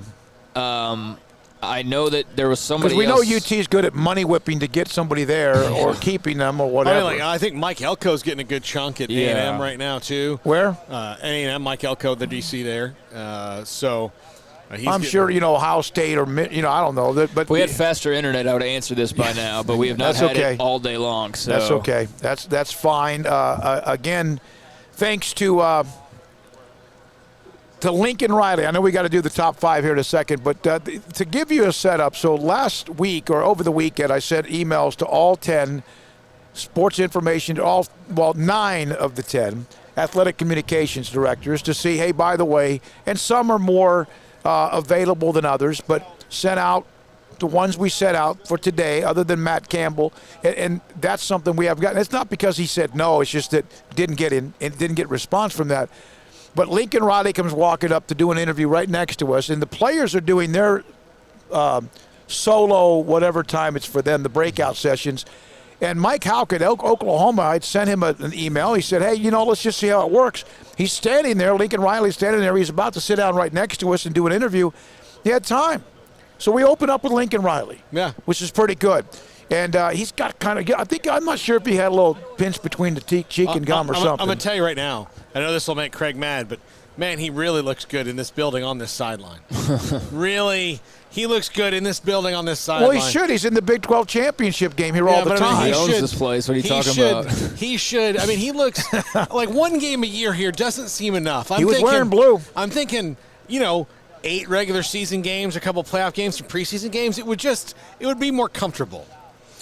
Yeah, the boss is a little tougher, though, than the one he's got to deal with now. He's pretty much his own boss in so many ways. And, I don't care what anybody says. Jerry's meddling. You can talk all you want to about how funny or cool Jerry might be or, big parties and big money and all that stuff. But that meddling would get really, really old. And it did for guys like Jimmy Johnson. It's the University of Texas of the NFL. Yeah, get the hell out of the way. I think whoever is going to win the Super Bowl, for the Cowboys again, if it happens when Jerry's alive, is going to have to do it so quickly when you have that honeymoon period where he might let you do things that otherwise you said no. Where he's brought you in to do what you want to do so he can tell the other guy to do that the next time. Every time there's a new coach being introduced, so he gets real teary-eyed. I got it this time. I get it. I heard from you. You know, that's what he did with Wade Phillips. That's what he did with Parcells. That's what he did with others. He did that with Dave Campo because that would be really stupid to look back on. No. By the way,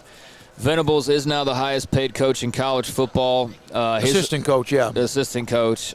His salary just bumped up $100,000, but Steve Sarkisian was the highest paid assistant coach last year. Of course, he's now at Texas. And Kevin Steele was also was the highest paid defensive assistant last year. Both of them made $2.5, which is what Venables is now making. Sark's at Texas, and Steele's out of a job right now. But, that was what I was able to find. That's amazing. And you name the name of Kevin Steele, and Baylor fans cringe. And yet he's a hell of a coordinator and one heck of a recruiter as well. All right, so thanks to Lincoln Riley and Chris Klieman, among others who were here, Bob Bowlsby. But it's time for the top 5 at 5:55. Brought to you by Slapsticks Comedy Club. Apparently, our one technical glitch we had today was this. So good job, guys. Made it all the way to 5:55. So really proud of you both.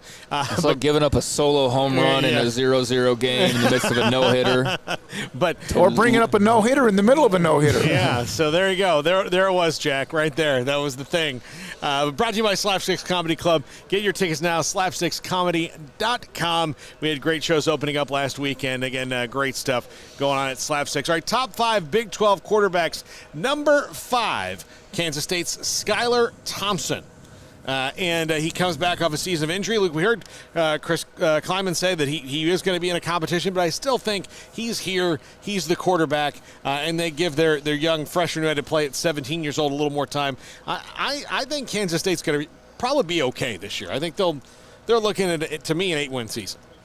Yeah, I think they are, too. That's a toss-up game between them and Baylor at the moment. It might not be by the time it rolls around one way or the other, but Skylar Thompson and K-State were, 4-1 when he got hurt? Yeah. Something like that. So clearly they got off to a nice start with him, but, a full season of him could do them a world of good and maybe change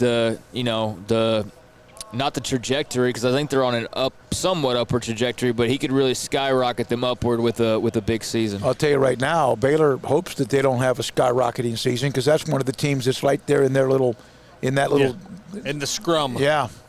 Number 4, TCU's Max Duggan. He was here today as well, and someone who, again, we talked about it, maybe Kenny Hill can balance him out a little bit. If he can just be steady, he can really be annoying for people. Really be annoying. Yeah, he's a good quarterback. He kind of makes me think of some of the guys that are overrated just for being good, like Sam Ehlinger. Yeah. And Sam Ehlinger's a really good player, but I don't think there's anything like that's so special about any of those guys, but they're just really good. And Duggan's a guy who I don't think there's anything super special about him in any way. I mean, he's good, throwing, he's good running. I mean, there's nothing, though, that I'm like, wow, Max Duggan did that. But he's got skills, and I think he could definitely take a major step forward this year. Yeah. All right. Number 3, Spencer Sanders at Oklahoma State. Wild card. I mean, he's a wild card. He's kind of like the diet version of Brett Favre at Southern Miss, where, look, some balls are getting intercepted, but some are going 75 in the air. And that's just what Spencer Sanders does. If he can channel that energy, it's kind of a different thing from Max Duggan. Max Duggan just needs to calm down. Spencer Sanders, and be level-headed. Spencer Sanders just needs to harness his own superpowers. Yeah, but then again, that's part of his superpowers. Yeah. And so, you live and die with someone like that. And then you would think another year. I talked about this in the Big 12. Last year. Just a little bit smarter, a little more more composure. Yeah. Number 2, Brock Purdy, Iowa State. Was at the Manning camp. That's why he wasn't here today. But Brock Purdy's been very steady, and he's gotten better. And every college team would want a Brock Purdy. I'm telling you, you name any college team, they'd want, not everybody can have the number 1 quarterback that's on this list, and not everybody can have, guys like Baker Mayfield. But if you told me I could have a Brock Purdy for 3 or 4 years, I want him. I'm taking him. And you heard, if you did listen to Matt Campbell during on the main stage, what he was saying about Brock Purdy and all the things that he's learned at the end of the year where he was playing at the level. Because remember, he turned it on against Baylor, but it was in the second half because early on in that game he was not good, and Baylor's defense was in his grill and in his head. And he found a way to not let that ruin the day and came back and was pretty strong. And I would be remiss if I did not know it. I would hope his brother has the same exact career that he has because he's at a school that's very important to me. Number 1, Spencer Rattler. This is obvious. He's the best quarterback in the league. I mean, there's no one else that has the skill set that he has and has the ceiling that he has. And like Craig's made a lot of good points about him. If he can be the quarterback at Oklahoma and only the quarterback at Oklahoma and not be a reality star, that team is really in for a great season. Yeah, he's very special, and we love Tanner Mordecai, who's now at SMU, but you could see he's no comparison. Yeah, he's at a different level. He took the job as a true freshman, grabbed it. I mean, you'd have to be such a perfect decision maker to even try to even get a sniff of a chance to beat out Spencer Rattler for that job, because the natural talent's just too good. Like he's got gifts, and Tanner does too, but not to the level that Spencer Rattler has. He would have had to come in and get in trouble or something something bad would have had to happen with Spencer Rattler for Tanner to still be at OU, and that's not Tanner. That's not anybody. Like, it could have been anybody. Right. You think about, Brandon Stewart had a really good career at A&M, and the reason he was at A&M is because he wound up in Knoxville, Tennessee, and there was a dude named Peyton Manning there. So sometimes you just got to go. Thanks to Lincoln Riley, Chris Klieman, Rob Bolton, Bob Bowlsby, John Machota, Robert Smith. Thanks as well to Jack McKenzie, Hayden Bumpus. Thanks to our sponsors every day that allow us to be a part of SicEm365 Radio. This was something new for us to be on the road and at this event, and hope you enjoyed the coverage whenever you had a chance to watch or listen.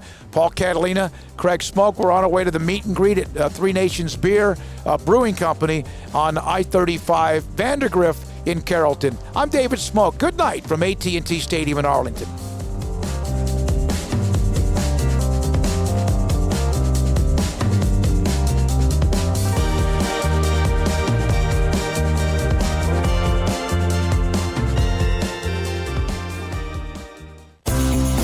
Ideal MRI is a small family business right here in Central Texas. We're open to support you while lowering the cost of healthcare bills. When you need an MRI, ask your doctor for an Ideal MRI. Visit us at idealmri.com or call us at 833-IDEAL-MRI. Stepping into the boots of a U.S. Army officer can add confidence and leadership skills to your son or daughter's career path. See all the things they can achieve in our boots at GoArmy.com. U.S. Army Waco Recruiting Company, 254-598-8131 or 254-776-1543. Texas Farm Bureau Insurance has been proudly serving Texans across the state for over 60 years. Call 254-772-8090 to find an agent who will provide a free review of your auto, home, and life coverage.